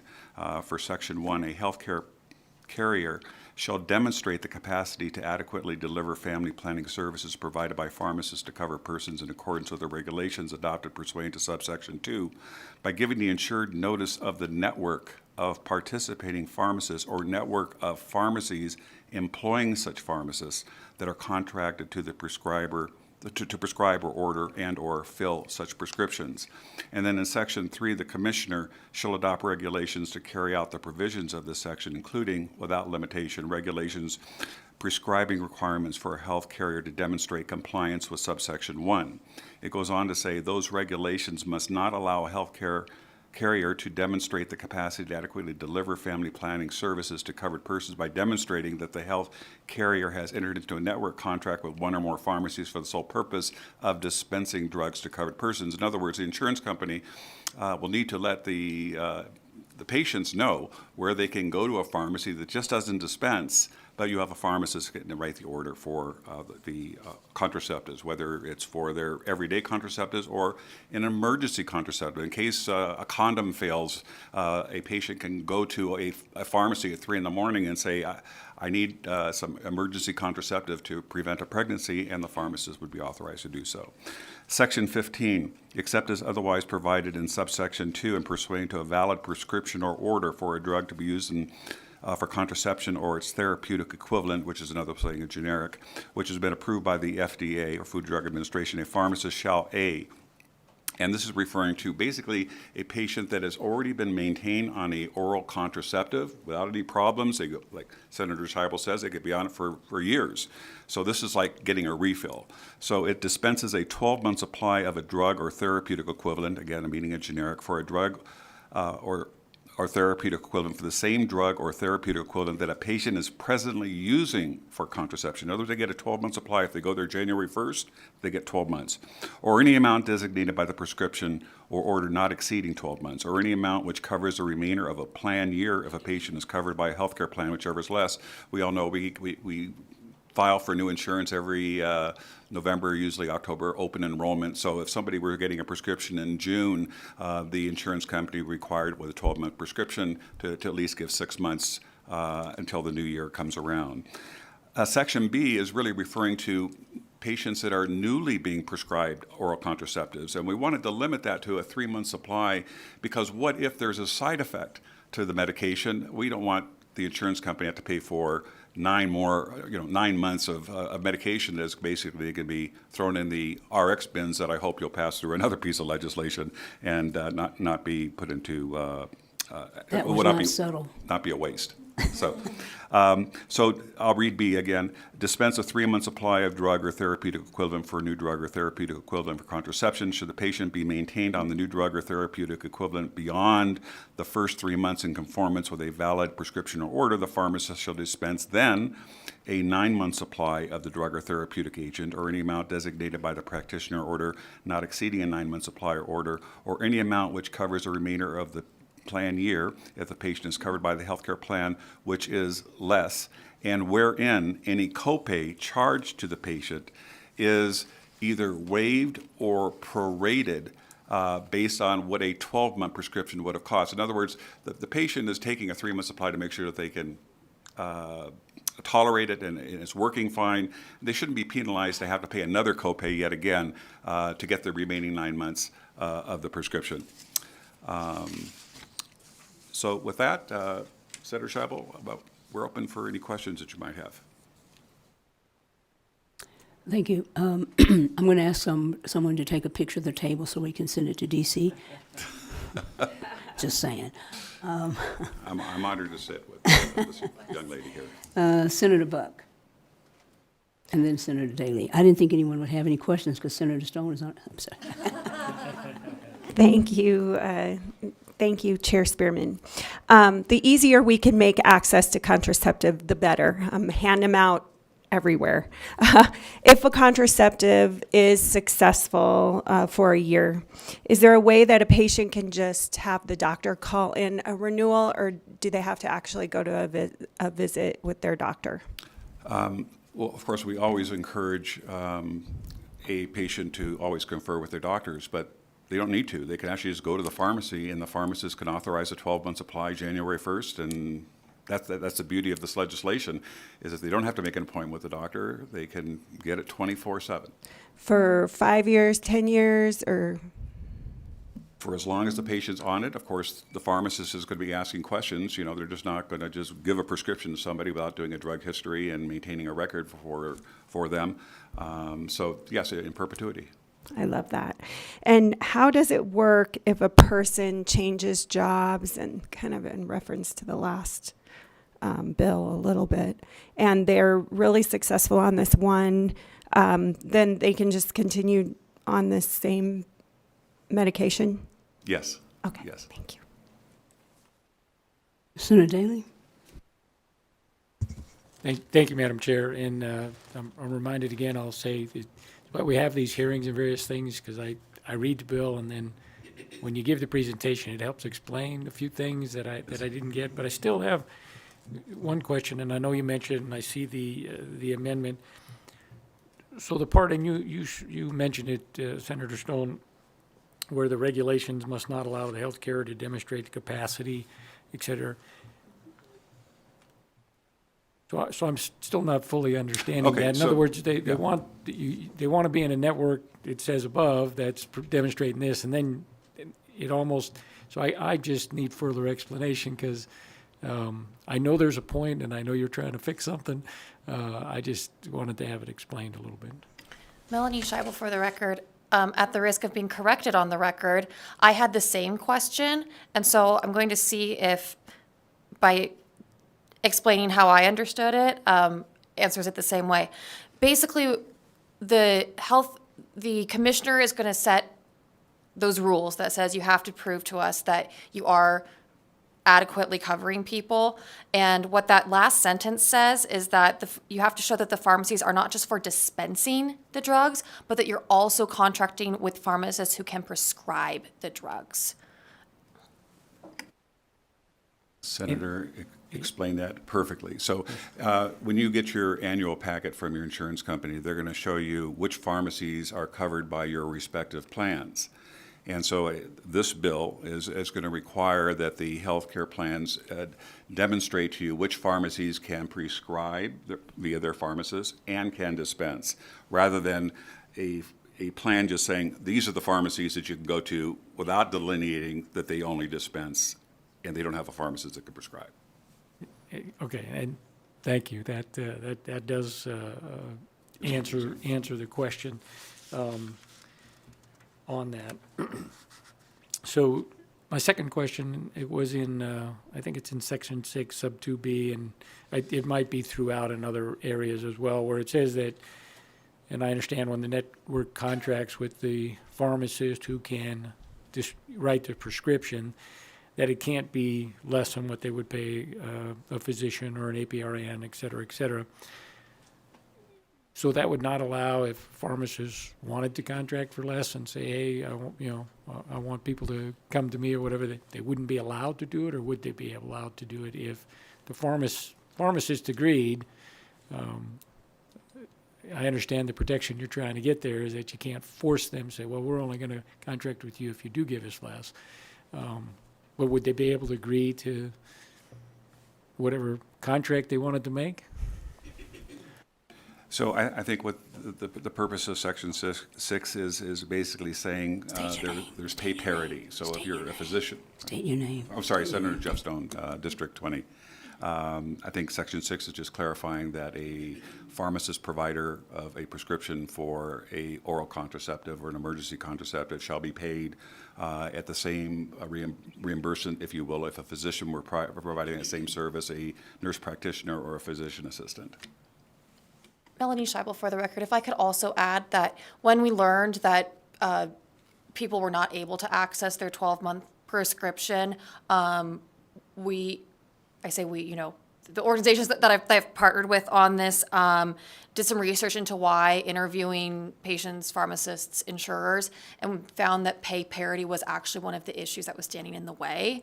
So from a realistic perspective, that was not happening. Pharmacists were declining to contract because they were not getting paid at the same rate as doctors and APRNs, et cetera. And so we're trying to fix that problem by ensuring that they would be reimbursed at the same rate. And so providing that parity is hopefully going to increase the participation of pharmacists and access for Nevadans. Understood, and I'm sure it's not a big issue in the whole scheme of things. It's probably not the biggest issue. I have one final question based on your amendment that you asked about waiving the copay. I'm assuming that's if the person got to 3 months that the copay was only for a 3-month supply. I wouldn't assume they'd charge a copay for the whole 12 months. So when they went back and got the other 9 months, or they continued on, if there was only a copay for that second 9 months, they could still have the copay for that. They wouldn't have to waive it.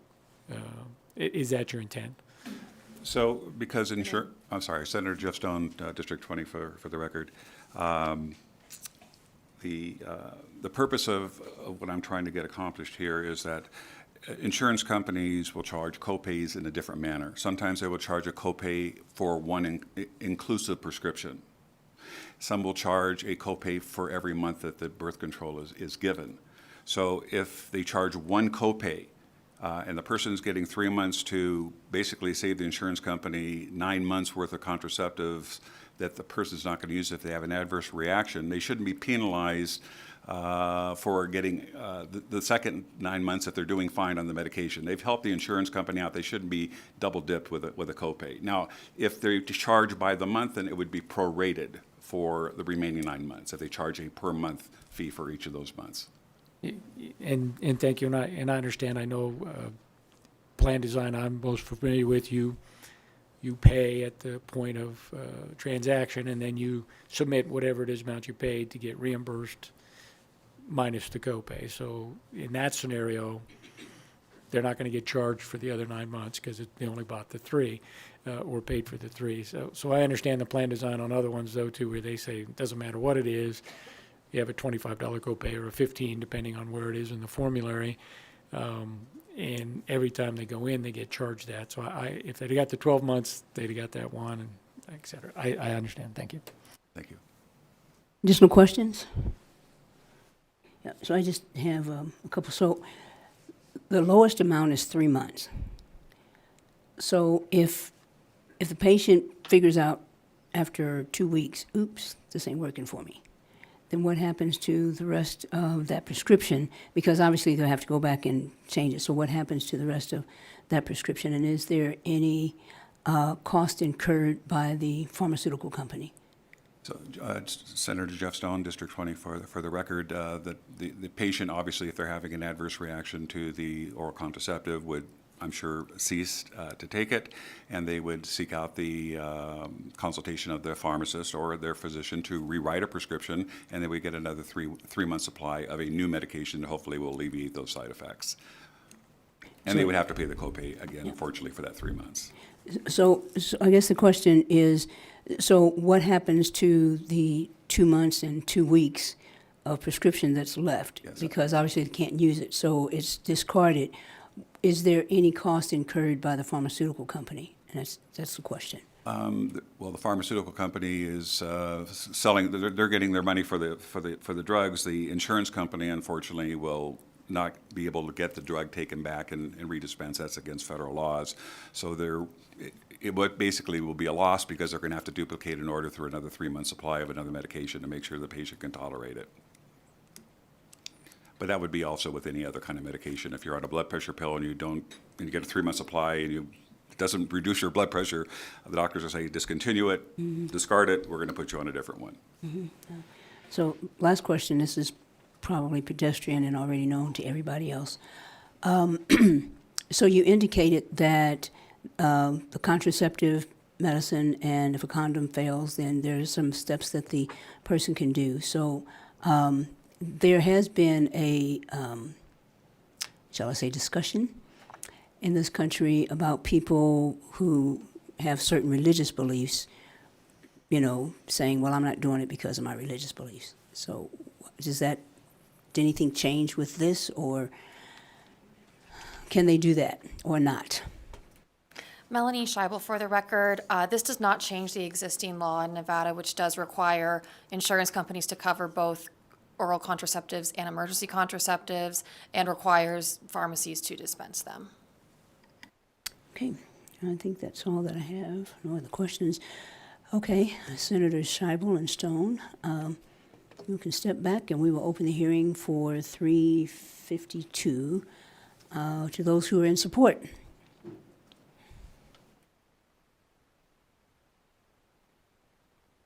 And if there's anyone down south, I only see Connor, so if there's anyone else, okay, go. Anyone else down there? No? Okay, all right. Please begin when you're ready. Thank you, Madam Chair and members of the committee. Leah Case, Leacase, here today on behalf of the Nevada Public Health Association. Access to family planning and appropriate contraception use is a pillar of reproductive rights access and justice. So just wanted to get on the record that Nevada Public Health Association has supported these efforts in the past and continues to support today. Thank you. Thank you, Chair. For the record, Tess Opferman here on behalf of the Nevada Women's Lobby. The Nevada Women's Lobby has supported the prior two bills to do with this, 12-month contraceptives and the ability for pharmacists to provide contraceptives. Our understanding is that this is not happening in practice, so we really appreciate this cleanup bill to ensure that all Nevadans are able to access contraceptives. At least from the list online, it looks as though only 24 pharmacies in Nevada are providing contraceptives through the pharmacist, and so we want to expand that access. We're very appreciative to Senator Scheibel and Senator Stone for their expertise on the matter and for bringing this bill forward. Thank you so much. Good morning for a second time, Madam Chair, members of the Senate Committee on Commerce and Labor, Brian Wachter, Senior Vice President of the Retail Association of Nevada. We are greatly in favor of this piece of legislation. Like the two that came before me, we have been supportive of this effort. The payment parity issue has definitely led to a decrease in access. In fact, some pharmacists have only been able to accept cash payments in order to be able to provide that access because of this payment issue. And so we're glad that this bill is seeking to address that. Our community and our chain pharmacies are growing and expanding their roles, and they're providing more and more access to healthcare in places that don't traditionally have access to healthcare. And so we are appreciative of this. We think it's going to lead to a lot of positive health outcomes, and we urge your support. Marco Rauda, El Faro Consulting, representing Americans for Contraception. And to your point, Madam Chair, it was good seeing, my organization will be happy to see a Democrat and a Republican picture this morning. With that said, making it easier for Nevadans to receive prescription and dispensing of contraceptions is sensible policy. So I just wanted to come out and support. Thank you. Thank you. Anyone else here in Carson City in support? Don't see anyone down south. BPS, anyone on the phones in support? If you would like to testify in support of SB 352, please press star 9 now to take your place in the queue.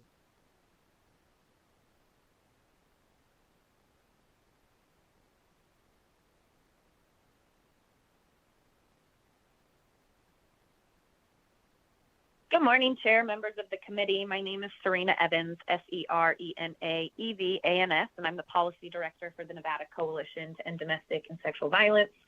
Similar to those that came before me, we have worked on these pieces of legislation in the past, and we are incredibly grateful for Senator Scheibel and Senator Stone for doing in-depth research and figuring out, what the issue was and why this wasn't working in practice. And so we really appreciate this attempt to improve these laws and increase access to contraception. Thank you so much.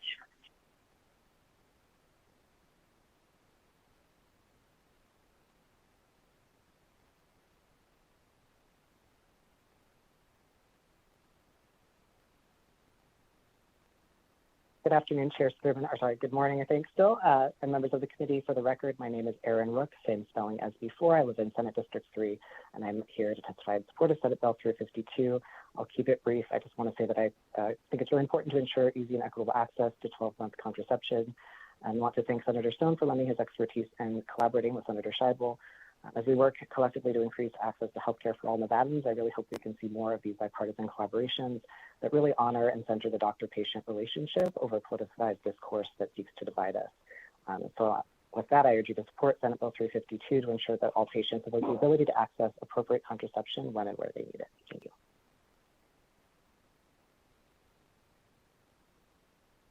The public line is open and working. There are no callers at this time. Thank you. We'll now move to those in opposition, starting here in Carson City. And anyone down south? See anyone? BPS, is there anyone on the phones in opposition? If you would like to testify in opposition to SB 352, please press star 9 now to take your place in the queue.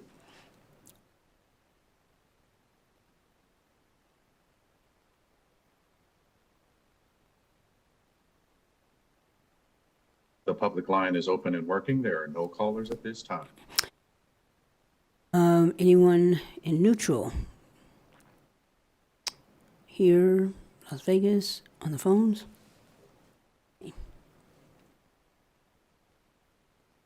You would like to testify in neutral for SB 352, please press star 9 now to take your place in the queue.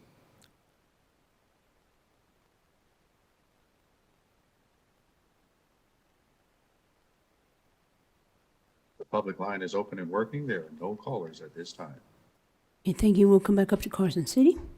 Thank you, Madam Chair. My name is Helen Foley, and I'm representing the Nevada Association of Health Plans. Some of our members have been working with Senator Scheibel, and we're very close. We had some issues that we needed to work out with her, and we're real close. So thank you very much. Thank you, and I'm encouraging everyone to try to get to go pretty quickly because we got a deadline on the 14th. So thanks a lot. Anyone else neutral? Senators Scheibel and Stone, you have any closing remarks?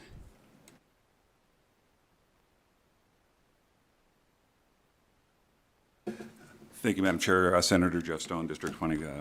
I just want to thank the committee for their consideration. I would like to respond to one of the comments that was made that there are only 24 pharmacies that are actually providing oral contraceptives right now. And I can tell you the reason why is that the way the laws have been written in the past is that the pharmacy can be reimbursed for the ingredient cost of the contraceptives, but there is no reimbursement to the pharmacist for their time in ordering the contraceptives. So I think this bill is going to dramatically increase access because now that the pharmacy owners, whether it be Rite Aid, Walgreens, or an independent, they are now going to be reimbursed for their pharmacist's time to order these medications and dispense them, and therefore I think you're going to see tremendous access, and I think this number 24 is going to dramatically increase. And then the final comment I'll make is that pharmacists are some of the most highly educated, underutilized healthcare professionals.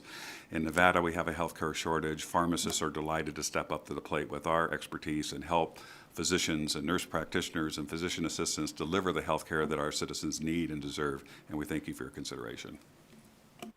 Is that a disclaimer, because you're a former pharmacist? Or, no, just joking. We don't usually have committee on Friday, and there's something about sitting here on Friday that's just giving me the, I don't know, Jay Leno effect or something like that. So thank you all for your testimony. And I just make one comment. I'm really glad to see this because I'm always conflicted, if you will, seeing people who reject the notion that contraceptives should be easily available, et cetera, and they're usually the same people that, scoff at increasing funding for education after the children get here, something like helping them with money to take care of them or something. I don't know, anyway. Madam Chair, Jeff Stone, Senator Jeff Stone, for the record, just one more time. I'd like the public just to know that I am a licensed pharmacist in California, okay? And I don't want anyone to think that this is self-serving, that I'm going to be operating in a pharmacy, making profit for myself. I'm kind of retired, and I plan on fully retiring very soon, so I just don't want anybody to think there was a self-serving interest in me participating in this bill. Oh, yeah, we know. It's okay. Thank you so much. Next, we will move on to the hearing on Senate Bill 355, Measure Revises Provisions Relating to Financial Services. Senator Lang, you have been very patient.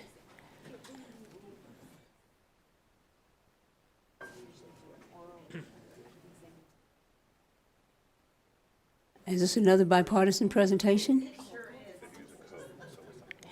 So for those of you who are still here or are listening, I want to tell you, we do something in Nevada.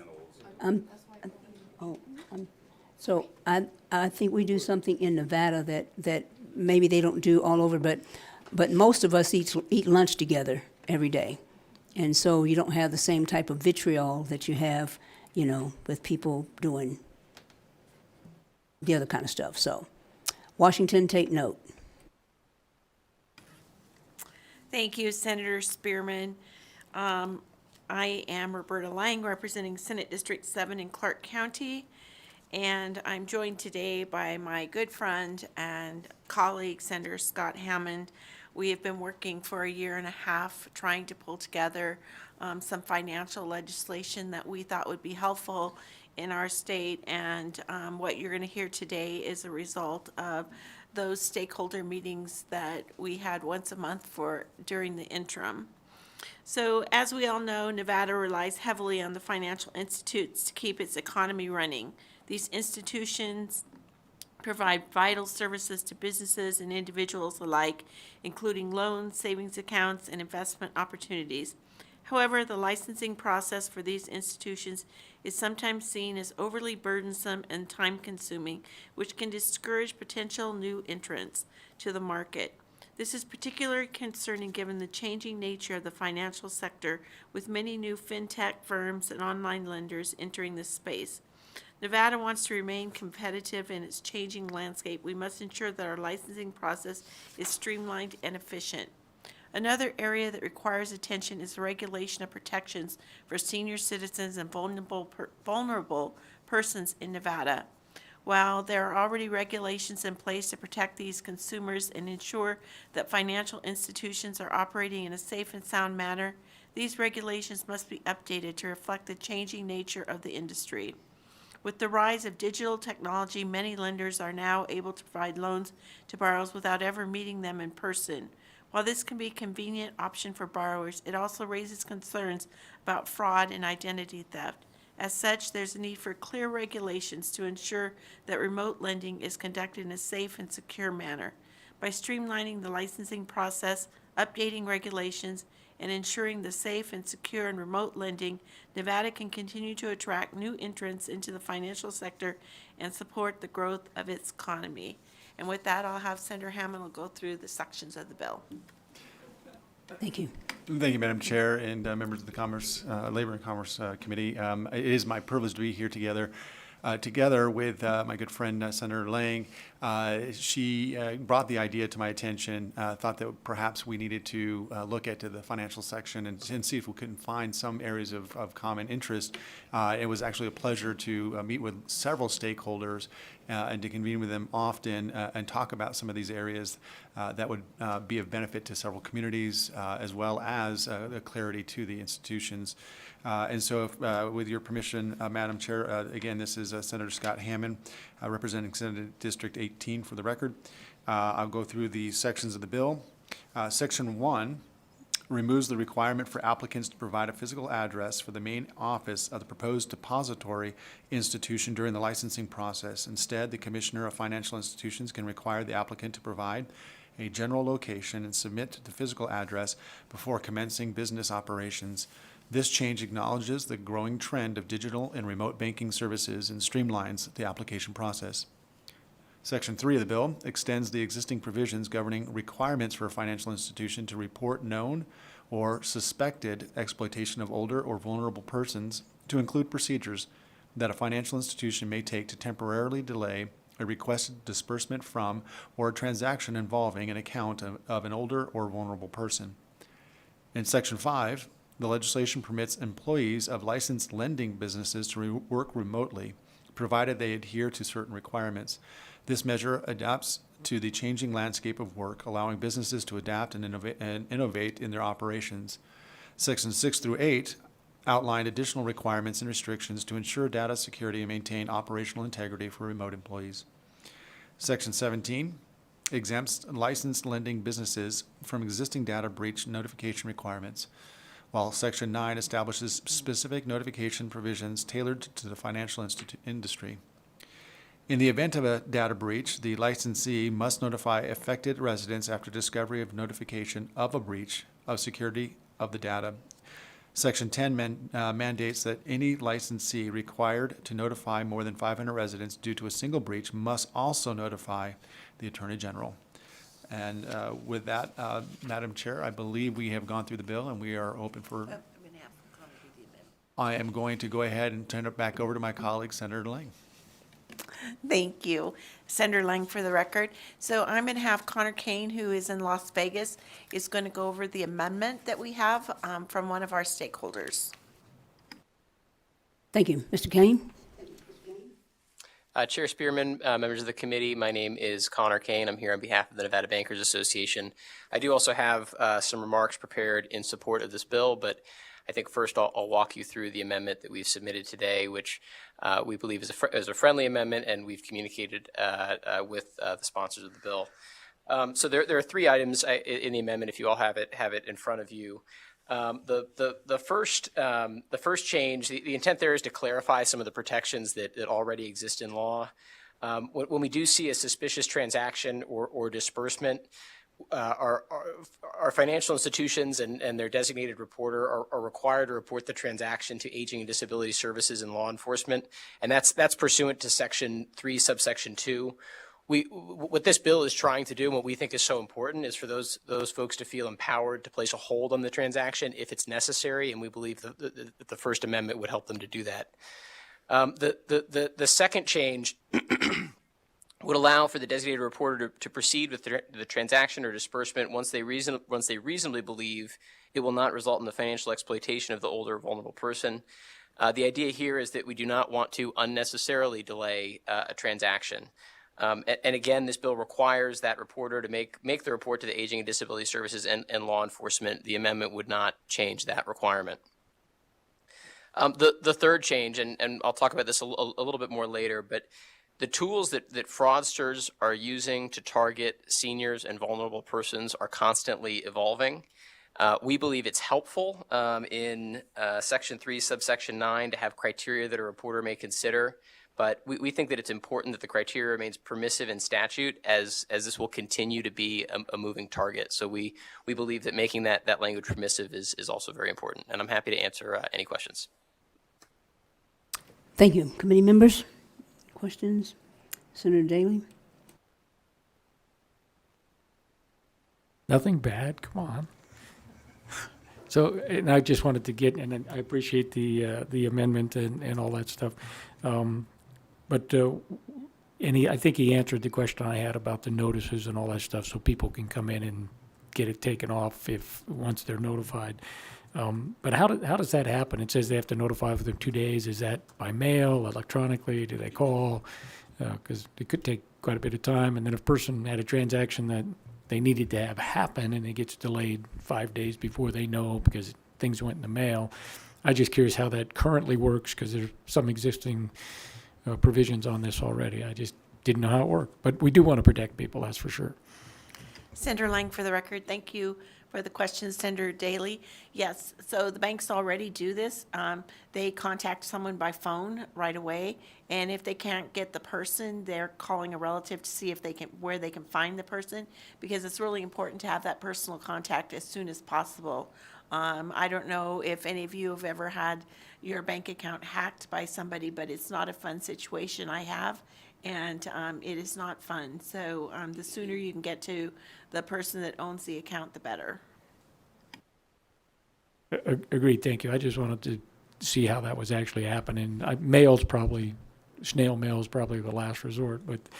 And then final question, and I know you changed the language on the breach, and it pretty much parallels what's already in law. You took them out of the one section, but there's a couple things. Can you maybe explain the difference on why you did that? I know some of the thresholds on the numbers were different as I read through the two sections. I think it's section 9 regarding confidentiality breaches and the reporting.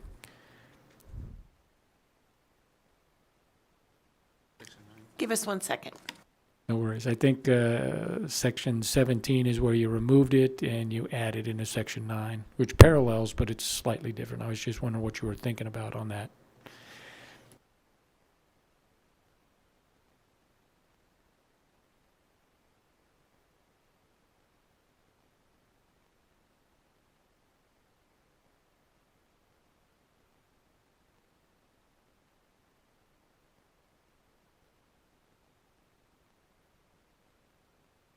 Okay, will you, Senator Spearman, if we could have Senator Daley restate the question and give us the exact section and place in 9 that he's speaking of, that would be terrific. Okay, thank you. And the page number 2, that'll be helpful.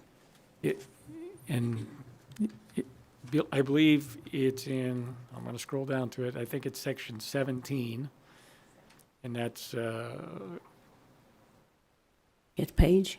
I'm not there yet. Page 16 is where you have the amendment, and it says the provision of this section do not apply to a person licensed pursuant to Chapter 675 of NRS. So you exclude the banking system from that disclosure process that's already in existing law, and you replace that, and it's very similar with Section 9. I'm just curious what the differences were and why that other section weren't. The only thing I could really see in it when you looked at it was some of the thresholds on the number of people and various things. So I may very well be just fine, and it was very close to what the other language was. I was just curious what the reasoning was for that. Thank you, Senator Daley. So Senator Lang, for the record, I think after reviewing it, it was how it was written. It was nothing intentional, and that in LCB and maybe legal wants to respond to that, but it was nothing that we intentionally tried to make happen. I think it was just a writing style. Thank you, and I'm happy to go back and look at the 2 sections, compare them, and I can get an email out to the committee on where the differences are and if there was any reason for that. That worked for me, and the only reason I really remember that, because one of our colleagues who was in the assembly is now over here in his very first session. I was lobbying at the time, made a change in that disclosure on that information. I had a few questions on it, and I remember talking to him. So when I saw that change, I said, what are we doing different? And if it was just a drafting thing and there's no real reason for it. And like I said, the only thing I really saw that was different was the numbers of people that triggered certain things. So I would be happy to hear from our legal counsel on that and appreciate it.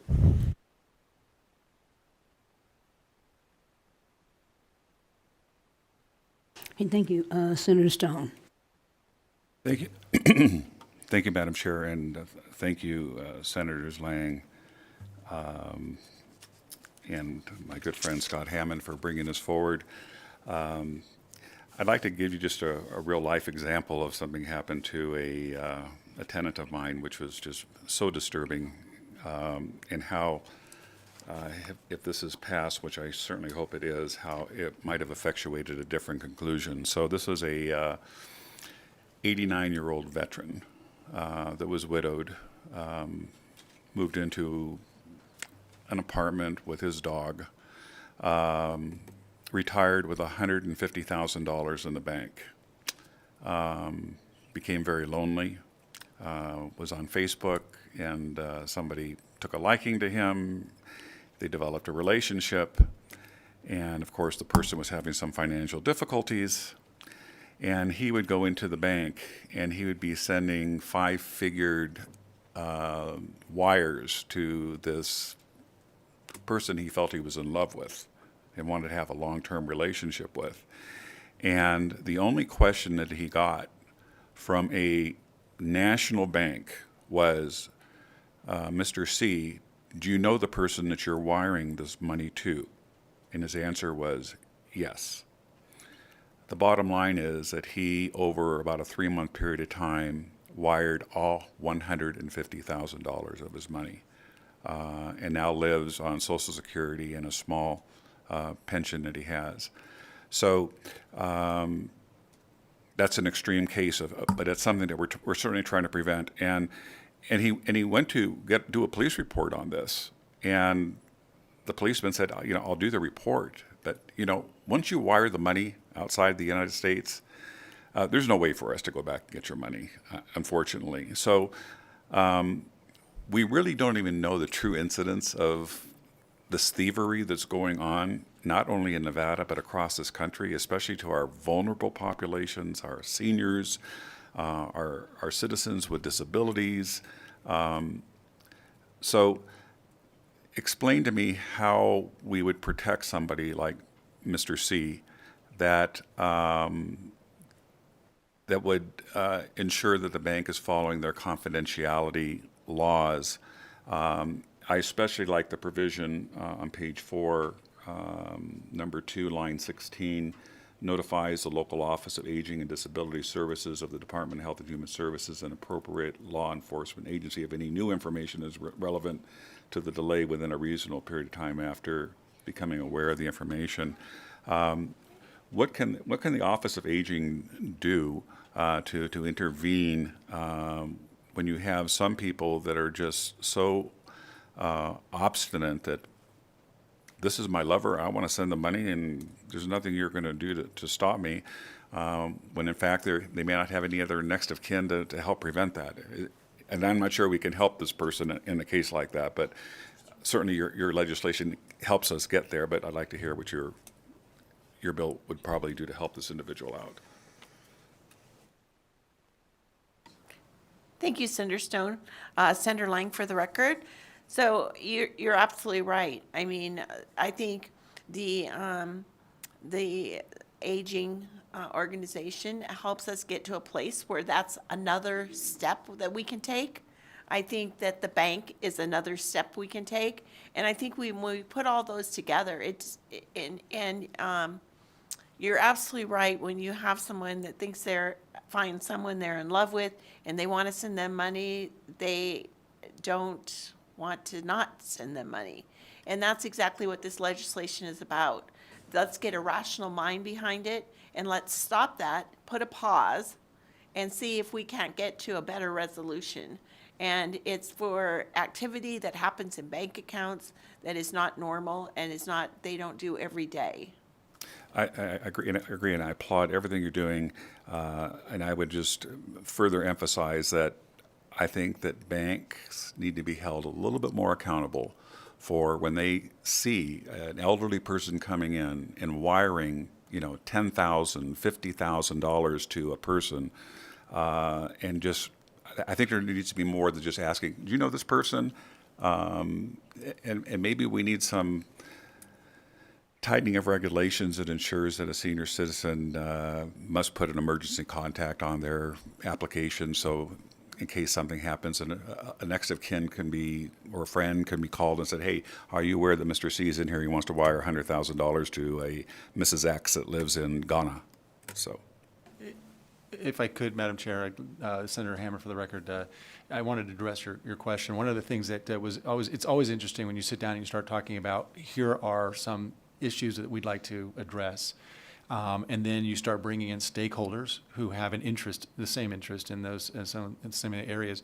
It's always interesting the conversations that occur, and that's exactly what happened. As Senator Lang had mentioned, we've been doing this for about a year and a half, and we had several stakeholder meetings. And as we started bringing them in, it's just like anytime we are dealing with an issue, the more you have different actors in the room, they start to talk to each other about, well, we can do this or we can do that. And so just having different, very disparate sort of industries. You have, the learning, the aging, and you have those agencies that are helping out those who are aging and have disabilities, but you also have the banking industry, and they're all sitting around talking about what can we do to help each other out, or how can we help notify.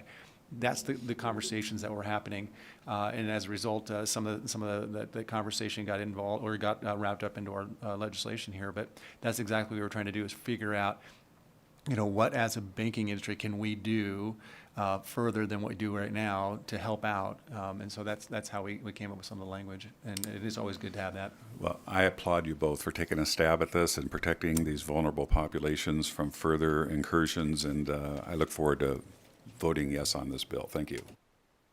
Thank you. And if I can get Brian or LCB to, I think that we have in statute something like enhanced penalties when it involves an older person. Can you speak to that, please?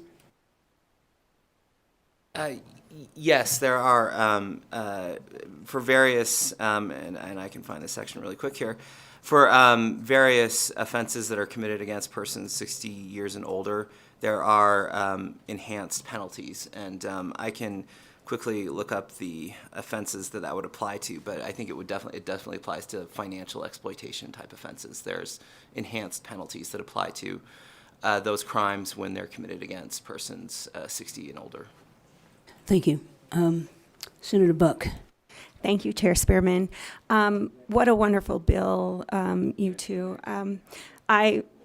When my son was serving overseas in Korea on the demilitarized zone, my father had received a phone call from Jamaica, and they were saying that he was in jail and there were horrible things happening to him. And my father went immediately to Walmart to wire money. He didn't call me because I would have told him, no, he's in Korea, he's not in Jamaica. But my father went, and it was because of the people at Walmart that said, wait, before you do anything, you need to call your family and make sure that, So I love the stops that they put in place with this, and I like this bill. I'd like to see it expanded to maybe all the places that you can wire money, that there's, like 3 or 4 questions that you have to ask, or more stops that you have to put in place, because he could have easily had that happen. I think my dad wanted to protect me, because then he ended up calling my husband, who's in law enforcement, and getting him involved. My husband's like, absolutely not. Give me the number that called you. But there does need to be stops in place, and then maybe connections with law enforcement right away. There's not probably much that can be done, in Jamaica or wherever this call was coming from, but it is alarming. And especially with just the high stress that my father thought for sure horrible things was happening to my son, and it wasn't my son. So anyway, thank you so much for the bill. Additional questions? Okay, you want to step back, and we'll open the public testimony now for those who are here in support of Senate Bill 355.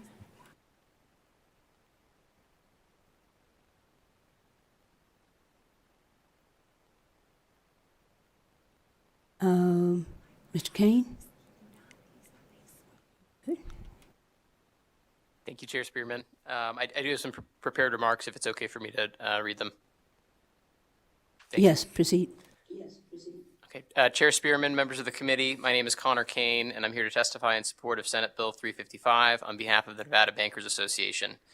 I'd first like to applaud Senator Lang and Senator Hammond, who spent an inordinate amount of time, as they told you, during the interim working on this important legislation. We met more times than I can count with others, including Commissioner O'Loughlin, to make sure we're getting this bill right. SB 355, as you know, does a number of things, but I'd like to focus on the section we're most excited about, and I think will be of interest to Senator Stone and Senator Buck, which provides financial institutions and their employees with enhanced tools to fight elder financial exploitation. Why is this so important? Adults 65 and older lost more dollars to fraudsters than any other age group. 1 in 5 have been victimized, with women nearly twice as likely to be victims. They are targeted because they have money or assets, are trusting of others, often live away from family members, can have technological challenges, although I'm proof that you don't have to be over 65 to have technological challenges, and in certain circumstances may be mentally or physically vulnerable. Nevada, in our current statutes, we're behind many other states. The first state to allow financial institutions to pause a transaction when financial abuse was suspected was Washington in 2010. Since then, states across the country have enacted report and hold laws that provide financial institutions and their employees the tools that they need to protect seniors and other vulnerable persons. So in some of the examples we were talking about today, where somebody comes into the bank and they say, I'd like to transfer $10,000 to this remote location, and it's not a transaction that would be typical for them. A bank would currently have the ability to report that transaction. You could report it to Aging and Disability, local law enforcement, but they wouldn't necessarily have the ability to place a hold on the transaction. And that's what we're trying to accomplish in this legislation to help protect our seniors. So we strongly urge your support of Senate Bill 55. I'm happy to help answer any questions you might have, and appreciate your time this morning.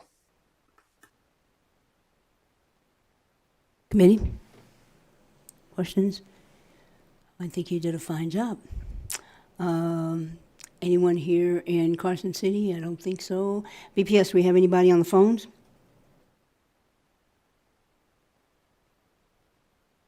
If you would like to testify in support of SB 355, please press star 9 now to take your place in the queue.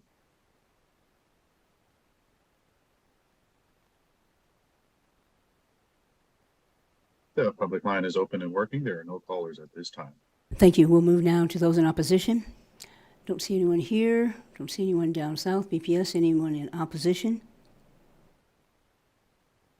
If you would like to testify in opposition to SB 355, please press star 9 now to take your place in the queue.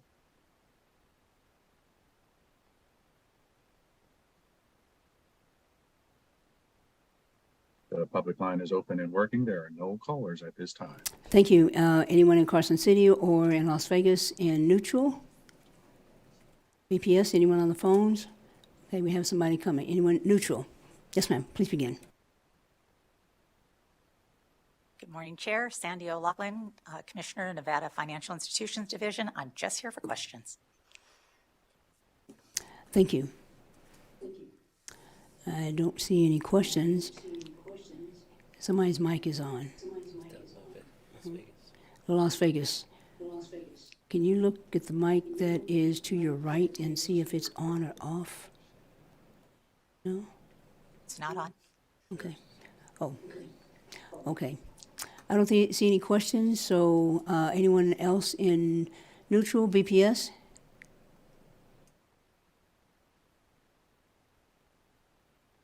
If you would like to testify in neutral to SB 355, please press star 9 now to take your place in the queue.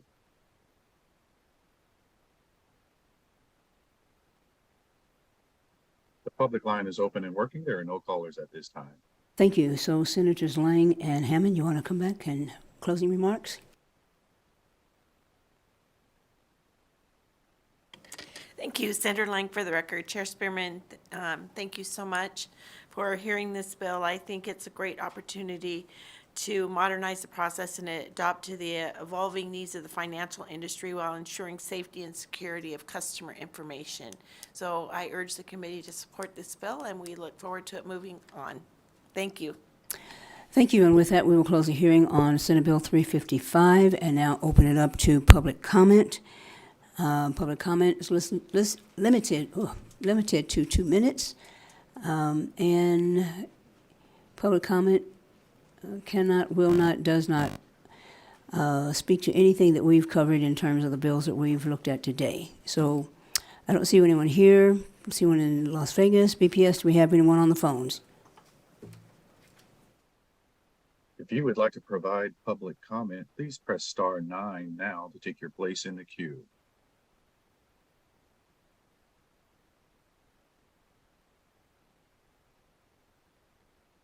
The public line is open and working. There are no callers at this time. Thank you. And with that, we will close this edition of the Senate Committee on Commerce and Labor, and we will see you all back here bright and early on at 8 o'clock. There's a rumor floating around that as today is Friday, tomorrow will be Saturday, so enjoy your weekend, okay? We are adjourned.